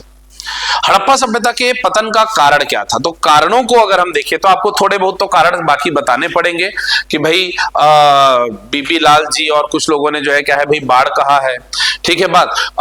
कुछ लोगों ने जो है क्या है भाई आर्यों का आक्रमण कहा है, जैसे कि हमारा प्रोफेसर गार्डन चाइल्ड हो गए, ठीक है, या और भी ऐसे कुछ नाम आते हैं जिन लोगों ने आर्यों का आक्रमण को ही सीधे सीधे कारण बता दिया था। इसके अलावा हम देखते हैं बाढ़, जलवायु परिवर्तन, कुछ ने जो है क्या है भूकंप को कारण बता दिया, कुछ ने सूखा को कारण बता दिया। अलग अलग लोगों ने अलग अलग कारण जो है बताए। लेकिन इन सब में से जो आपको यहां पर स्पष्ट रूप से लिखना है वो है फेयर सर्विस का सिद्धांत। फेयर सर्विस ने क्या बोला? फेयर सर्विस ने बताया कि अवश्य इस क्षेत्र में बाढ़, सूखा या जलवायु परिवर्तन हुआ होगा, जिसकी वजह से यहाँ की कृषि में पतन आया होगा। कृषि में पतन के कारण व्यापार भी जो है प्रभावित हुआ, क्योंकि व्यापार जो है मूल रूप से कृषि आधारित है। तो कृषि में पतन हुआ, जिससे व्यापार भी क्या हुआ भाई गिरने लगा, अर्थव्यवस्था में गिरावट आई। अर्थव्यवस्था की गिरावट की वजह से प्रशासनिक जो ढांचा है वो ढांचा ढह गया, और इस वजह से लोग बाग जो है नगरों का त्याग करके अन्य क्षेत्रों में, ग्रामीण क्षेत्रों में कबीलियाई जीवन जीने लगे। यही है हड़प्पा सभ्यता का पतन। हड़प्पा सभ्यता के पतन से आशय वहां के नगरों के अंत से है, हड़प्पाई लोगों के अंत से नहीं। इसी बात का प्रूफ मिलता है ये अगला लाइन कि हड़प्पा कालीन संस्कृति आज भी भारत में प्रचलित है। इसके उदाहरण देते हुए आप बताओगे, जैसे पहला कैसे प्रचलित है? हमने कहा पहला कि उस टाइम पर भी जो मातृ देवी की पूजा की जाती थी, धरती माँ के स्वरूप में जो पूजे जाते थे, आज भी हम जो है क्या है भाई मातृ देवी के रूप में उनको पूजते हैं। तो प्राचीन काल से ही वही संस्कृति धीरे धीरे हम तक जो है फिल्टर होते होते आई है, ठीक है, पहली बात। दूसरा वो पशुपति शिव वाली बात, योगी पुरुष। तीसरी बात नाग पूजा, सूर्य पूजा, लिंग एवं योनि की पूजा। तो ये सब जो पूजन विधि, जो सांस्कृतिक विरासत हैं, वो हमें हड़प्पा काल से ही प्राप्त हुए, जो आज तक हमारे बीच प्रचलन में है। नाग पूजा प्रचलन में है, लिंग एवं योनि पूजा प्रचलन में है, वृक्ष पूजा प्रचलन में है, मातृदेवी की पूजा प्रचलन में है, पशुपति शिव की पूजा प्रचलन में है। तो जितने भी उस समय के पूजन विधि इत्यादि हमको देखने मिलते हैं वो सब प्रचलन में है। दूसरी बात, वहां भी जो स्नानागार थे और वहां पर जो धार्मिक अनुष्ठान वगैरह होते रहे होंगे, जैसे कालीबंगा से जो है यज्ञ वेदिकाएं मिलती हैं, इन सब को देख के हम समझते हैं कि आज भी तो हम वही यज्ञ आदि कार्य कर रहे हैं। आज भी हमारे जीवन के जितने भी संस्कार हैं, जन्म संस्कार हो चाहे मृतक संस्कार हो, वो तालाब किनारे अर्थात जल कुंड में ही जाकर के आरंभ होते हैं और समाप्त होते हैं। इन सबको हम देखते हैं। फिर महिलाओं के जितने आभूषण हैं, आज भी जो सिंदूर है, मंगलसूत्र है इत्यादि जो प्रयोग कर रहे हैं, वो सब जो है उस टाइम पर भी मिले थे। चूड़ियां, कालीबंगा काले रंग की चूड़ियां, तो जितने भी ये आभूषण इत्यादि हैं वो भी जो है उस टाइम से आज तक चले आ रहे हैं। इसका मतलब कहीं ना कहीं जो है आज भी हमारे पास हड़प्पा सभ्यता की सांस्कृतिक विरासत मौजूद है। इसी बात को हमको बताना था। इन्हीं बातों को जो है पॉइंट वाइज हम लोग लिखते चलेंगे। आइए देखते हैं किस तरीके से हमने लिखा। तो हड़प्पा सभ्यता के पतन का आशय, हड़प्पा सभ्यता के पतन का आशय उनके समाप्त हो जाने से नहीं, वरन उस सभ्यता के में आए बदलाव से है। कौन सा बदलाव? नगर से ग्रामीण। कारण फेयर सर्विस वाली बात लिखोगे पूरा जो मैं बताया, और दूसरी तरफ यहां पर बता दो कि स्टुअर्ट पिगट और मार्टिमर व्हीलर जो है बाह्य आक्रमण कहते हैं, ठीक है। Stuart Piggott, Mortimer wheeler, garden child, इन्होंने आर्यों को आक्रमणकारी बताया था। एम.आर. साहनी बाढ़ बताए, के.आर. कैनेडी जो है महामारी बताए, है ना, बीबी लाल भी बाढ़ बताए थे। वैसे एस.एन. घोष जलवायु परिवर्तन, राइक्स और डेक्स जो है भूकंप बोलते हैं। इस प्रकार से जो है अलग अलग कारण अब बताओगे। फिर उसके बाद बताओगे क्या हड़प्पा सभ्यता के प्रचलित, अभी भी वर्तमान में भी प्रचलित होने के प्रमाण, एक तो मातृ प्रधान, दूसरा लिंग पूजा, दूसरा क्या आ गया लिंग पूजा के साक्ष्य, तीसरा सैंधव मुद्राओं से नाग पूजा जो आज भी प्रचलित है, ठीक है। कौन है भाई, दिख भी नहीं रही। ठीक, फिर उसके बाद में क्या है भाई, सामूहिक स्नान के महत्व के बारे में है, चूड़ी और सिंदूर के साक्ष्य प्राप्त हुए हैं वह भी है, सुनियोजित ढंग से नगरों की बसाहट है, सुरक्षा स्वच्छता इत्यादि सब भी सैंधव सभ्यता की ही देन है, जो हम आज तक जो है क्या है भाई प्रयोग कर रहे हैं। तो अगला प्रश्न है हमारा, उन परिस्थितियों का उल्लेख कीजिए जिनके कारण अंग्रेजों को भारत छोड़ना अपरिहार्य प्रतीत होने लगा था। 1947 के समय अंग्रेज अचानक से ही छोड़ करके यूं ही नहीं चले गए थे, बहुत सारी परिस्थितियां जो है उस समय निर्मित हुई थी। क्या क्या परिस्थितियां थी, तो इन परिस्थितियों को पहले बिंदुवार तो एक बार जो है विचार कर लेना है। इससे पहले, क्योंकि 8 नंबर की बात है, एक बार पहले विचार कर लेना है, उसके बाद फिर पॉइंट्स बनाने हैं। ऐसे प्रश्न जब भी आए जो आपको एकदम से याद है टाइप की बात नहीं है, रटाई रुटाई वाली बात नहीं है, यहाँ पर आपको खुद से कुछ बिंदु बनाने हैं। तो विचार करेंगे, सबसे पहली बात कि द्वितीय विश्व युद्ध चल रहा है, तो हम बताएंगे द्वितीय विश्व युद्ध एवं ब्रिटिश अर्थव्यवस्था में गिरावट।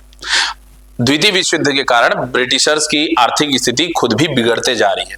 ऐसे में फिर जो है भारत में भी सैन्य खर्च वहन कर पाना ये थोड़ा सा उनके लिए मुश्किल होता जा रहा है। दूसरी तरफ आजाद हिंद फौज, दूसरे पॉइंट में तुरंत बताओगे आप, आजाद हिंद फौज इसने जो है क्या है सुभाष चंद्र बोस जी के नेतृत्व में बता दिया था कि भारत के लोग, वे लोग जो पहले ब्रिटिश आर्मी में शामिल थे, अब वो ब्रिटिशर्स के खिलाफ ही बंदूक उठा चुके हैं। अब ब्रिटिशर जो है अब वो दो फ्रंट में कैसे लड़ेंगे, एक तरफ वहां विश्व युद्ध चल रहा है, दूसरा आजाद हिंद फौज के खिलाफ भी लड़ना। भारत के सैनिकों के ऊपर अब जो है भरोसा ज्यादा कर नहीं सकते, तो ब्रिटिश जो है इंडियन आर्मी के ऊपर, मतलब अपने ब्रिटिश आर्मी में ही इंडियंस पर अब भरोसा नहीं कर पा रही है। तो इसको लेकर के एक जो है अब थोड़ा सा दबाव बन रहा है कि अब कैसे भारत में शासन करें। पहले भारत में उन्होंने शासन किया भारतीयों के ही दम पर, राजाओं, भारतीय राजा, भारतीय सैनिक, भारतीय लोगों, लेकिन अब भारतीय लोगों पर विश्वास कर नहीं सकते। आजाद हिंद फौज के गठन ने, उनकी एकता ने, सुभाष चंद्र बोस जी के नेतृत्व ने जो है अंग्रेजों को झकझोर के रख दिया है। तो पहला द्वितीय विश्व युद्ध, उसी में आप ऐड कर सकते हो ब्रिटेन की गिरती अर्थव्यवस्था। दूसरी बात आप बताओगे आजाद हिंद फौज का बढ़ता प्रभुत्व बता सकते हो। फिर उसके बाद तीसरी बात 1946 में हुआ नौसैनिक विद्रोह। चलो आजाद हिंद फौज तो ठीक है, यहां नौसैनिकों ने भी विद्रोह कर दिया, मतलब अब किसी भी सैनिकों पर भरोसा कर ही नहीं सकते अंग्रेज। नौसैनिकों ने विद्रोह कर दिया, वो तो बाद में जाकर के हमारे ही वल्लभ भाई पटेल जी इत्यादि लोगों ने उनको समझाया, ठीक है विद्रोह दबा दो, क्योंकि अब ये लोग छोड़ के जा रहे हैं, अब शासन हम ही लोगों को करना है, तो अब हमारा सहयोग करो, यहाँ ज्यादा विद्रोह मत करो करके उन लोगों को समझाया, तब वो लोग शांत हुए। तो नौसैनिक विद्रोह, ये सब बात। फिर अंतरराष्ट्रीय दबाव, बार बार आप जानते हो क्रिप्स मिशन भेजा ही अंग्रेजों ने इसीलिए था क्योंकि उधर अमेरिका के राष्ट्रपति फ्रैंकलिन रूजवेल्ट वो बार बार दबाव बना रहे थे विंस्टन चर्चिल पर कि भाई आप दो फ्रंट में मत लड़ो, इंडिया वाला मामला सुलझाओ जल्द से जल्द। ऐसा कैसे चलेगा कि आप जो है वहां हम लोग को युद्ध में भेज रहे हो। ऑस्ट्रेलिया, अमेरिका, कुछ हद तक चीन भी इस बात को लेकर के जो है परेशान है। तो इन लोगों ने जो है दबाव बनाया चर्चिल के ऊपर कि आप इंडिया के समस्या का समाधान करो, इसीलिए क्रिप्स मिशन भेजा गया था। क्रिप्स मिशन को पढ़ना आपको दिखेगा वहां पर कि ब्रिटेन में डिसाइड हुआ, 4 दिन बाद वो इंडिया में, 5 दिन बाद में वो रिपोर्ट प्रस्तुत, और उसके बाद वो चले गए। साइमन कमीशन का टाइम ड्यूरेशन देखना, कब गठन हुआ, कब भारत आया और कब रिपोर्ट प्रस्तुत किया, और क्रिप्स मिशन का देखना, आपको समझ में आ जाएगा कि ये केवल और केवल आनंद फानन में कुछ भी बकवास करने के लिए आए थे। और जाकर के फिर चर्चिल ने रूजवेल्ट को बता दिया कि मैं तो चाहता था भारत की समस्या का समाधान करना, भारत के लोग खुद जो है नहीं चाहते कि वो उनको प्रॉपर तरीके से अच्छे से आजादी मिले या उनका संविधान बने, इसलिए समस्या है। तो ये बातें तो समझिएगा कि विदेशी, या कहना चाहिए कि अन्य देशों का दबाव, या सीधे सीधे आप इसको यूनाइटेड नेशंस का दबाव के तौर पर भी 1945 के बाद यूनाइटेड नेशंस बना 24 अक्टूबर को। 24 अक्टूबर 1945 के बाद यूनाइटेड नेशंस का दबाव बनना चालू हुआ। न्यासिता परिषद का गठन हुआ था जिसके तहत जो है जल्द से जल्द सभी देशों को स्वतंत्र करने की बात कही गई थी, तो उसका भी एक दबाव बन रहा है। फिर हमारा भारत छोड़ो आंदोलन, इसकी भी भूमिका बहुत बड़ी है। भारत छोड़ो आंदोलन ने यह बता दिया था कि अब भारत में आंदोलन करने के लिए बड़े नेताओं की आवश्यकता नहीं है, यहां का प्रत्येक व्यक्ति सत्याग्रही बन चुका है, प्रत्येक व्यक्ति आंदोलनकारी बन चुका है। कुल मिलाकर के ये सब ऐसी परिस्थितियों का निर्माण हो गया कि अंग्रेजों को समझ में आ गया कि हर व्यक्ति में यहां पर एक आंदोलन जन्म ले चुका है। या तो हर व्यक्ति अब सुभाष चंद्र बोस जी जैसा व्यवहार करने लगा है, ऊपर से अंतरराष्ट्रीय दबाव भी बन रहा है, हमारा पैसा भी खत्म हो रहा है। इन सब बातों को जब इकट्ठा करके सोचोगे तो ये समझ में आ जाएगा कि हाँ, अंग्रेजों को भारत छोड़ना जरूरी पड़ ही गया था। समझ में आ रही बात? तो इस बारे में यहां पर पॉइंट वाइज हम लोग बिल्कुल लिखते जाएंगे। पहला पॉइंट क्या है भाई?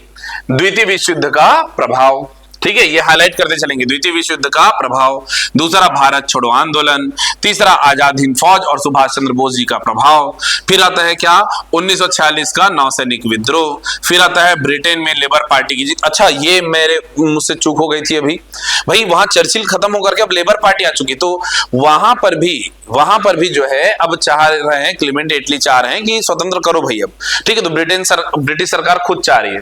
फिर सिविल सेवाओं में भारतीयकरण, इतने लोग सेलेक्ट हो चुके हैं कि अब भारतीयों को पता है कि वो अब राज्य चला सकते हैं। ठीक है, ब्रिटेन के विरोध में अब वो जा सकते हैं। अंतरराष्ट्रीय दबाव भी बना था, संयुक्त राष्ट्र संघ जो है उसने दबाव बनाया। अब इनको जिस भी मात्रा में आप एक्सप्लेन कर सको उतना अच्छा रहेगा। ठीक है, अगला प्रश्न है, भारतीय स्वतंत्रता संग्राम ने तत्कालीन कला व साहित्य को किस प्रकार प्रभावित किया, वर्णन कीजिए। इसको जो है एक एक करके यहाँ के साहित्यिक रचनाओं को, चित्रकला को आपको बताना पड़ेगा। जितना आपको याद है उतना अच्छा। यहाँ हमने कोशिश किया है कि हम मैक्सिमम बताएं।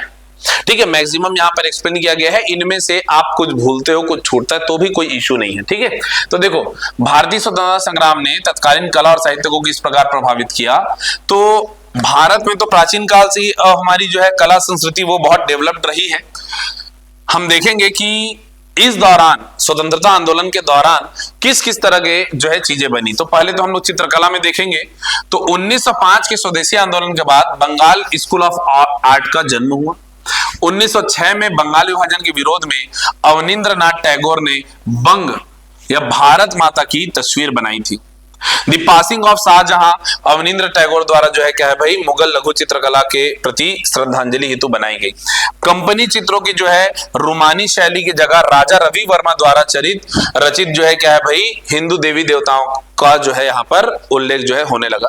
राजा रवि वर्मा बहुत इंपॉर्टेंट है, एक बार सीजीपीएससी प्री में भी जो है इनके बारे में पूछा जा चुका है। ठीक है, मैं भूल रहा हूं कौन से वर्ष की बात है, लेकिन राजा रवि वर्मा जो है वो पूछे जा चुके हैं।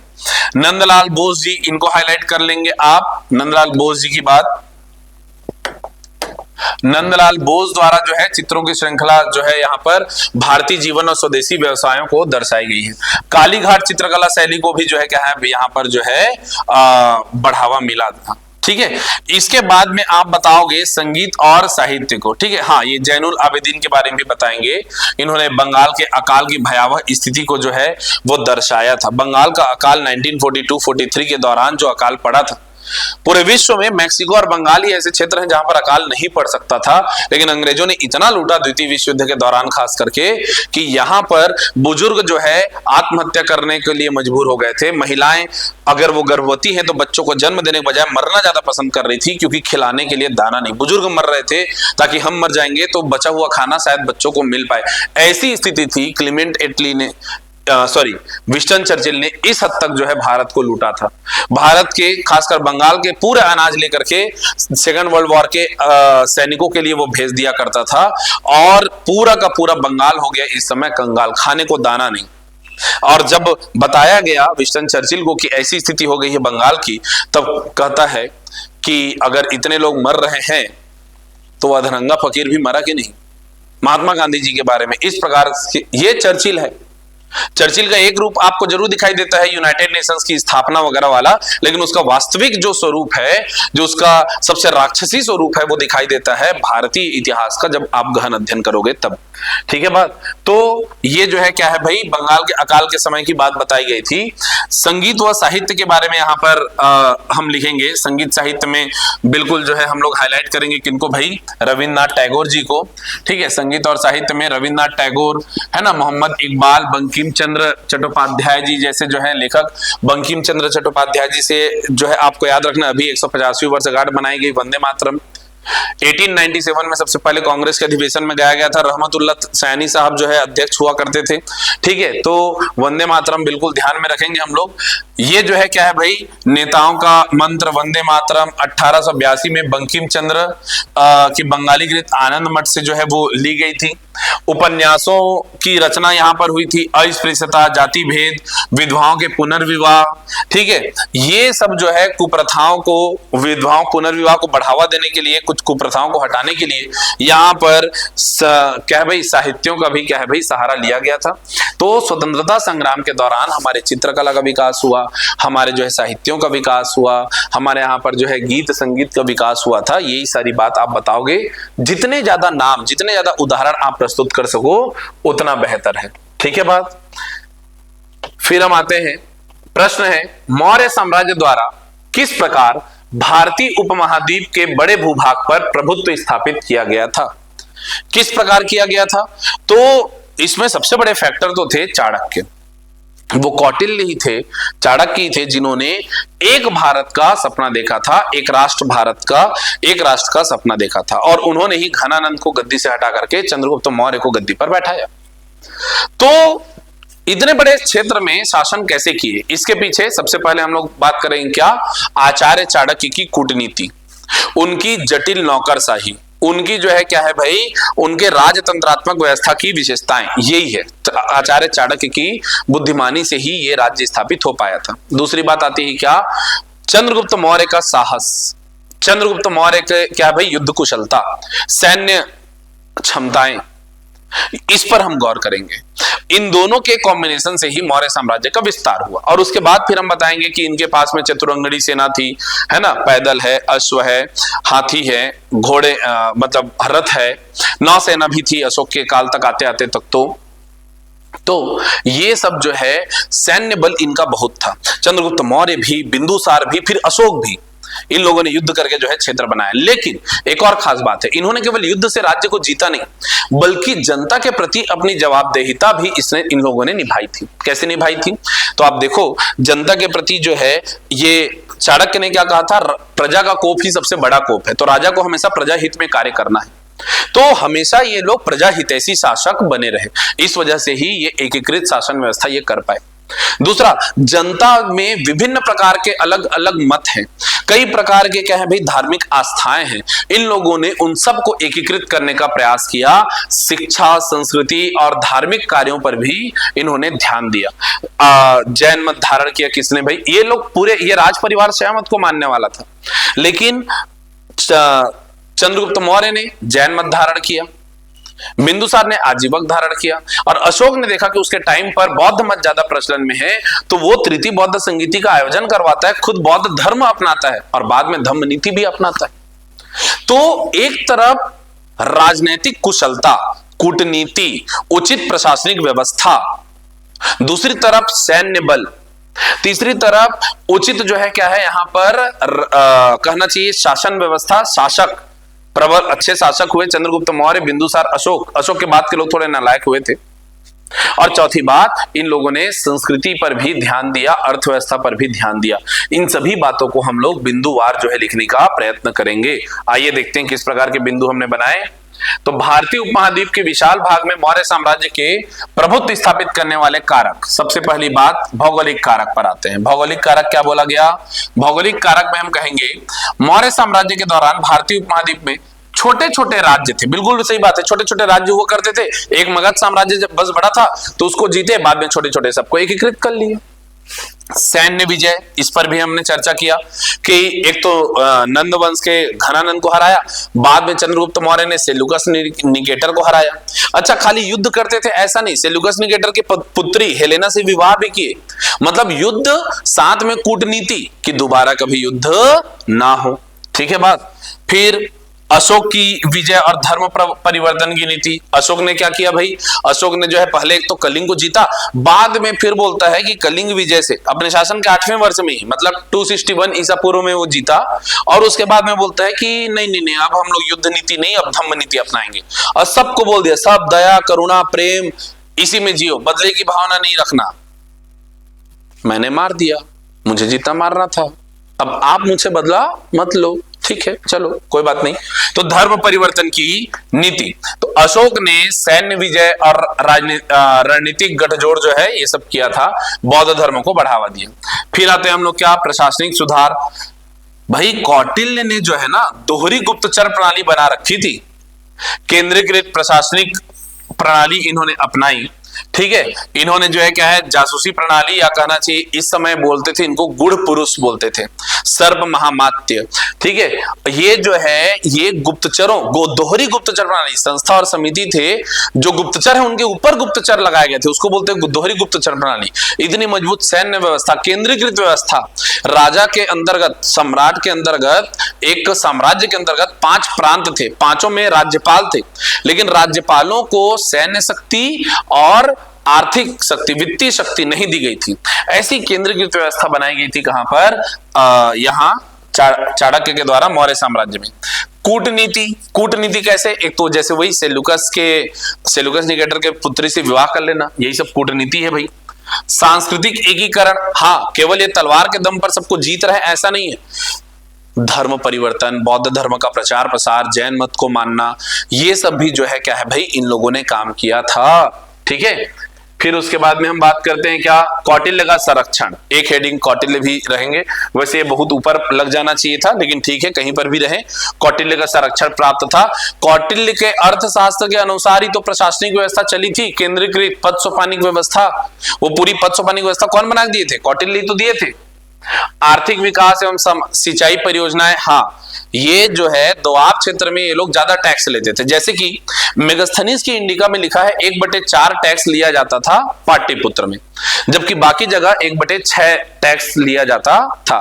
वैसे लुम्बिनी में 1/8 की घोषणा की थी अशोक ने। इसके अलावा विशेष परिस्थितियों में प्रणय कर वगैरह लिया जाता था, भोग भाग, अलग अलग कर जो है, हिरण्य, सीधे सीधे नगद रूप में हिरण लिया जाता था। तो इतने टैक्स अगर राजा ले रहा है, समाहर्ता, सन्निधाता, ये सब पदाधिकारी हैं, तो इसका मतलब यहाँ की आर्थिक स्थिति बढ़िया तो रही होगी। ये लोग धातु का प्रयोग कर रहे हैं, सूती वस्त्र, रेशमी वस्त्र का प्रयोग कर रहे हैं, मतलब यहाँ पर जो है आर्थिक स्थिति थी, ठीक है, बात अच्छी थी यहाँ पर। तो ये सब जो है ये लगातार ये लोग विकास कार्य करते रहे, सिंचाई परियोजनाएं बनाते रहे, सुदर्शन झील का नाम आप लिख सकते हो। ये सब करते हुए इन लोगों ने पूरे क्षेत्र में जो है शासन किया, ठीक है बात। इस तरीके से निष्कर्ष हम लिखेंगे कि भारतीय उपमहाद्वीप के बड़े हिस्से पर मौर्य साम्राज्य का प्रभुत्व की स्थापना कई कारकों के परिणाम थी। मौर्य साम्राज्य की प्रशासनिक, सांस्कृतिक, धार्मिक अभ्यास अभी भी उपयोग में है, बिल्कुल अभी भी उपयोग में भाई, प्रशासन वाला पद सोपानी की व्यवस्था, ये सब कुछ तो है ही है, ठीक है। मौर्य साम्राज्य का प्रभुत्व केवल युद्ध से नहीं बल्कि सुव्यवस्थित प्रशासन, कूटनीति, आर्थिक सामर्थ्य और जन कल्याण पर आधारित थी। ये बात हमको जो है हाईलाइट करनी थी, बतानी थी। इसी के ऑप्शन में एक और क्वेश्चन था, ऑप्शन में था ब्रिटिश भारत में शिक्षा के क्षेत्र में हुए कार्य, विकास व प्रभाव पर प्रकाश डालिए। तो ब्रिटिश भारत में शिक्षा पर कैसे कार्य हुए, देखो ब्रिटिशर जब भारत में आए तो वो तो आए थे व्यापार के लिए, लेकिन 1757 प्लासी का युद्ध, 1764 बक्सर के युद्ध के बाद अब उनको जो है यहाँ भारत की शासन व्यवस्था मिल गई, किसको, ईस्ट इंडिया कंपनी को। जब उनको यहाँ शासन करना है या यहाँ पर जो है क्या है भाई अपना प्रभुत्व जमाना है, तब वो कैसे काम करे। इसी के लिए 1784 में एशियाटिक सोसाइटी ऑफ बंगाल की स्थापना हुई, ताकि भारतीय संस्कृति को वो जाने, भारत के इतिहास को खंगाल के निकालें, और किसी प्रकार भारत को जानने, जब तक जानोगे नहीं तब तक शासन कैसे करोगे। तब उन्होंने भारतीय संस्कृति को जानना चालू किया। तो वास्तव में भारतीय शिक्षा के ऊपर अंग्रेजों ने कैसे काम किया, ये 3 पार्ट में डिवाइडेड है। पहला, अहस्तक्षेप की नीति, कि अंग्रेजों ने भारतीयों की शिक्षा को लेकर कोई काम नहीं किया। हाँ, कहीं कहीं पर मदरसे ओपन कर दिए, ये एशियाटिक सोसाइटी ऑफ बंगाल की स्थापना हो गई वगैरह, अपने अपने काम करते रहे। दूसरा, फिर तटस्थ रहने की नीति, कि भाई हम ज्यादा कुछ करेंगे नहीं, लेकिन मदरसा, ये जो है क्या है भाई भारत में मदरसे गुरुकुल वगैरह चल रहे थे, वैसे ही उन लोगों ने क्या है भाई धीरे धीरे जो है क्या है भाई ईसाई मिशनरी भेजना चालू कर दिए। और मिशन जो है वो 3 चीज लेकर के आते थे, हॉस्पिटल, स्कूल और साथ ही साथ में जो है चर्च। हॉस्पिटल, स्कूल और चर्च, ये 3 चीज जो है वो लेकर के आते थे। क्या 3 चीज लेकर के आते थे भाई? ये हॉस्पिटल, स्कूल, चर्च, और ये मिशनरी जो है धीरे धीरे लोगों के मेंटेलिटी को प्रभावित करना चालू किए, लोगों का जो है रुझान जो है वो बदलने लगा। तीसरा हम देखते हैं वास्तविक हस्तक्षेप। तो इसी के अंतर्गत हम लोग देखते हैं कि अंग्रेजी सरकार जो है धीरे धीरे, जिसके अंतर्गत हम लोग देखते हैं वो चार्ल्स वुड डिस्पैच की नीति, हंटर आयोग, है ना, ये सब वाली बात देखते हैं। तो आइए उसी को स्टेप बाय स्टेप हम लोग देखेंगे कि 3 चरण में है अहस्तक्षेप, तटस्थ और हस्तक्षेप की नीति। अहस्तक्षेप के तहत वारेन हेस्टिंग द्वारा क्या है भाई, मदरसा स्थापित किया गया 1781 में। बंबई में जोनाथन डंकन ने जो है संस्कृत विद्यालय की नींव रखी। विलियम जोन्स ने 1784 में एशियाटिक सोसाइटी ऑफ बंगाल की स्थापना की। सन 1800 में वेलेजली के काल में फोर्ट विलियम कॉलेज की स्थापना की गई। फोर्ट विलियम कॉलेज मतलब आम कॉलेज नहीं था, वो सिलेक्टेड कैंडिडेट जो थे ना हमारे, ठीक है, उन लोग के ट्रेनिंग सेंटर था। तटस्थ नीति में जो है हम लोग देखते हैं यहाँ पर जो है ईसाई मिशनरी की स्थापना की गई थी। हस्तक्षेप की नीति तीसरा, यहां से जो है मूल बात हमारी चालू होगी कि क्या हुआ था। तो चार्टर एक्ट 1813 के तहत जो है ये बताया गया कि भारत में शिक्षा पर प्रति वर्ष 1 लाख रुपए खर्च होगा। लेकिन ये कभी खर्च नहीं हुआ, पता है, ये प्रस्ताव बस आया था, ये खर्च हुआ नहीं, इसलिए खाली इतना ही लिख के छोड़ देना। चार्टर एक्ट 1813 पहली बार प्रति वर्ष जो है 1 लाख खर्च करने का प्रावधान किया गया। लेकिन खर्च कैसे करें? तो अंग्रेजों ने जो है ना खर्च नहीं किया, और कारण बताया कि भाई भारतीय जो है 2 भागों में बटे हुए हैं, कुछ आधुनिक शिक्षा चाहते हैं और कुछ पुरानी शिक्षा पद्धति प्राच्यवादी हैं, और कुछ जो है क्या है भाई आधुनिक शिक्षावादी। तो अब ये 2 भाग में बटे हुए हैं, हम किस पर खर्चा करें हमको समझ नहीं आ रहा है। लो, तो इसको लेकर के थोड़ी विवाद चली, खैर खर्च हुआ ही नहीं। फिर आता है अधोमुखी निस्पंदन का सिद्धांत, मैकाले ने जो है भारतीय शिक्षा को पूरा बर्बाद किया। भारतीय गुरुकुलों को तबाह करने का श्रेय जाता है किसको? मैकाले को। मैकाले 1837 के बाद से वो जो है अपना रिपोर्ट प्रस्तुत करता है। मैकाले को पता चल गया गुरुकुल शिक्षा पद्धति बहुत ही खतरनाक व्यवस्था है, अगर ये व्यवस्था रही तो भारत के लोग स्वावलंबी बने रहेंगे, आत्मविश्वास इनमें कूट कूट के भरा रहेगा, और ऐसी स्थिति में इनके ऊपर शासन करना उचित नहीं है, ये संभव नहीं हो पाएगा। तो क्या करना पड़ेगा? तब करना पड़ेगा इनको मानसिक गुलाम बनाओ।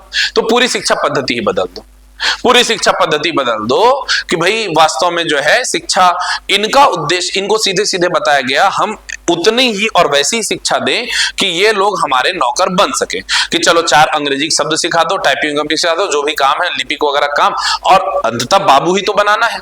तो बाबू बनने लायक शिक्षा टाइप की बातें यहाँ पर की गई। और जो थोड़े बहुत ज्यादा पढ़ जाते थे फिर वो लंदन वगैरह जाकर के क्या है भाई वो बैरिस्टर वगैरह ये सब उपाधि लेते थे, वकालत करने चले जाते थे, कोई डॉक्टर बनने चले जाता था, ये सब बातें होती थी। मूल रूप से यहाँ के शिक्षा का उद्देश्य क्या था? वास्तविक शिक्षा नहीं, बल्कि नौकर बनाने के लायक शिक्षा। विचार करें अभी भारत की शिक्षा पद्धति क्या है, ठीक है। तो यहां पर जो है क्या है देखेंगे, अधोमुखी निस्पंदन का सिद्धांत मैकाले द्वारा 1835 में रिपोर्ट प्रस्तुत किया गया, जिसमें जो है बताया गया ऊपर के एक एलिट क्लास को सिखा दो, वो धीरे धीरे छनते छनते जो है नीचे तक के लोगों तक पहुंच जाएगा, पूरी अंग्रेजी शिक्षा जो है दिमाग में घुस जाएगी, और सब के सब नौकरी पाने के लिए कुछ कुछ पढ़ाई करेंगे, बस इतना ही जो है पढ़ाई रहेगा। बाद में आता है क्या भाई हमारे पास में चार्ल्स वुड डिस्पैच, इसको भारतीय शिक्षा का मैग्ना कार्टा कहा जाता है। पहली बार जो है पूरे शिक्षा का ढांचा बनाया गया था, जिसमें महिला शिक्षा, तकनीकी शिक्षा, प्राथमिक माध्यमिक शिक्षा, उच्च शिक्षा शामिल किया गया था। मेधावी छात्रों के लिए छात्रवृत्ति, 5 प्रांतों में लोक शिक्षा निदेशक नियुक्त किए गए थे, विश्वविद्यालय महाविद्यालय और नए खोले गए थे, ठीक है। यहाँ पर जो है स्थानीय भाषा में भी शिक्षा की बात की गई थी। ये चार्ल्स वुड डिस्पैच ये जो है भारतीय शिक्षा का वास्तव में मैग्ना कार्टा था। इससे जो है भारतीयों में शिक्षा का थोड़ा तो प्रभाव बढ़ा, और भारत जो है नौकरशाही, भारत के लोग नौकरशाही व्यवस्था में जो है ना वो घुसते चले गए, धीरे धीरे जो है लोग पढ़ लिख के वहां पहुंचते चले गए, ठीक है। हंटर आयोग ने क्या किया था भाई, वही जो वुड डिस्पैच को आधार मान करके उसी में थोड़े बहुत सुधार करके जो है इसने शिक्षा के प्रचार प्रसार के लिए काम किए थे। हंटर आयोग, ये बात है रिपन के टाइम पे, लॉर्ड रिपन के टाइम पर ये जो है आया था, और इसने रिपन ने भी शिक्षा में की गुणवत्ता में सुधार करवाए थे, ठीक है। बात कर्जन के टाइम पे भी थोड़े बहुत सुधार कार्य हुए। वुड, ये जो है ना चार्ल्स वुड का जो है वुड डिस्पैच की बात अगर हम करें, वुड डिस्पैच के बाद जो भी आया इसी को आधार मान करके थोड़े थोड़े सुधार करते चले गए। अंततः हम बताएंगे अंग्रेजी शिक्षा के प्रसार का प्रभाव क्या था? तो अंग्रेजी शासन के समर्थक वर्ग का विकास हुआ, अंग्रेजी शिक्षा प्राप्त कर रहे हैं तो अब उन्हीं तरह सोचना चालू कर रहे हैं कि अंग्रेज हमारे लिए अच्छा कर रहे हैं। ठीक है, मानसिक गुलामी सबसे खतरनाक बात होती है। ठीक है, फिर उसके बाद में पाश्चात्य संस्कृति को भारतीयों द्वारा धीरे धीरे स्वीकार किया गया, क्योंकि सिखाया भी वही जा रहा है। जो जो बचपन से जो सीखते चले जा रहे हैं वही वो बोलते चले जाएंगे, वैसी वो करने की कोशिश करेंगे। मिशन इत्यादि भी तो है। सिविल सेवाओं में भारतीयों की रुचि बढ़ी और धीरे धीरे वो प्रशासनिक नियंत्रण जो है भारतीयों के पास आने लगा। न्याय प्रणाली में भारतीयों की भागीदारी बढ़ी और इसीलिए तो रिपन के टाइम पर फिर हम लोग देखते हैं इल्बर्ट बिल विवाद भी हुआ था। राष्ट्रवाद का उदय हुआ। हाँ, ब्रिटिश काल में शिक्षा का भारतीयों के लिए जो सबसे सकारात्मक प्रभाव था वो ये कि ब्रिटिश शिक्षा के कारण ही हम जो है विदेशों में चलने वाले अन्य आंदोलन, क्रांतियों, समानता, बंधुता, स्वतंत्रता जैसे शब्दों इत्यादि को हम लोग गौर किए और इसी वजह से भारत में भी राष्ट्रवाद का उदय हुआ। मतलब ब्रिटिशर्स ने वास्तव में पाश्चात्य शिक्षा का पेड़ अगर खड़ा किया तो उसमें भारतीयों और उसमें वो चाहते थे कि उनको अच्छे अच्छे फल मिले, नौकर मिले भारत के लोग, लेकिन वास्तव में एक फल वहां सबसे खतरनाक था, वो था क्या? राष्ट्रवाद का उदय। भारत में राष्ट्रवाद के उदय का एक बहुत बड़ा कारण ब्रिटिश शिक्षा भी था। ठीक है बात, तो ये हम लोग बताएंगे राष्ट्रवाद का उदय हुआ और कम वेतन में भारतीय अधिकारियों का सहयोग मिला। कम वेतन में काम कर लेते थे लोग बाग, कुछ नहीं उससे अच्छा कुछ तो है। तो इस प्रकार की बातें बताते हुए आपको जो है ये पेपर सॉल्व करना था। इसमें देखो मैं बार बार जो है इस बार जो है आपको कैसे लिखना चाहिए, कहां पर अंडरलाइन करना चाहिए, किस तरीके के आंसर वो फॉर्म करना चाहिए, इस पर अभी मैं बहुत ज्यादा चर्चा नहीं किया हूं। इतिहास का पेपर थोड़ा रहता ऐसा है कि हम बहुत सारी बातें हमें आपको बतानी होती है, तो बिल्कुल इस बात को ध्यान देना कि कभी भी अगर स्पेशली बोला है इनके नाम लिखिए, तब आप केवल नाम लिखोगे, स्पेस खाली रहेगा तो चलेगा, लेकिन बाकी अन्य प्रश्नों में आपका स्पेस खाली नहीं दिखना चाहिए, यह बात याद रखना। पूर्ण रूप से ऐसे भरा पूरा संसार जो है दिखना चाहिए।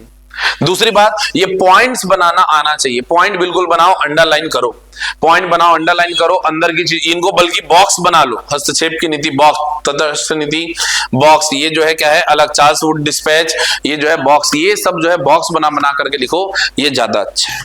तो कोशिश करेंगे कि इस तरीके से आप जो है लिखना सीखते रहें। और भारतीय इतिहास की 2024 में जो पेपर हुआ था मेंस का एक्चुअल पेपर, उसका भी सॉल्यूशन वीडियो हमने डाल दिया है। ये तो हमारे टेस्ट सीरीज का वीडियो है, उस वीडियो को बिल्कुल आप देखिए। सभी विषयों के इस तरीके के वीडियो हमने डाले हैं 2024 के मेंस के सॉल्यूशन, उससे आपको और आभास होगा। यहां से तो जो हमने प्रश्न बताए उसके उत्तर आपने सीखे ही, उस वीडियो को ढूंढो, जाकर के प्लेलिस्ट में जाइए, वहां ढूंढिए और देखिए कि 24 में पेपर आया था उसको वहां पर कैसे डील करना था, उसमें एक एक बारीकी से चीजों को बताया गया है।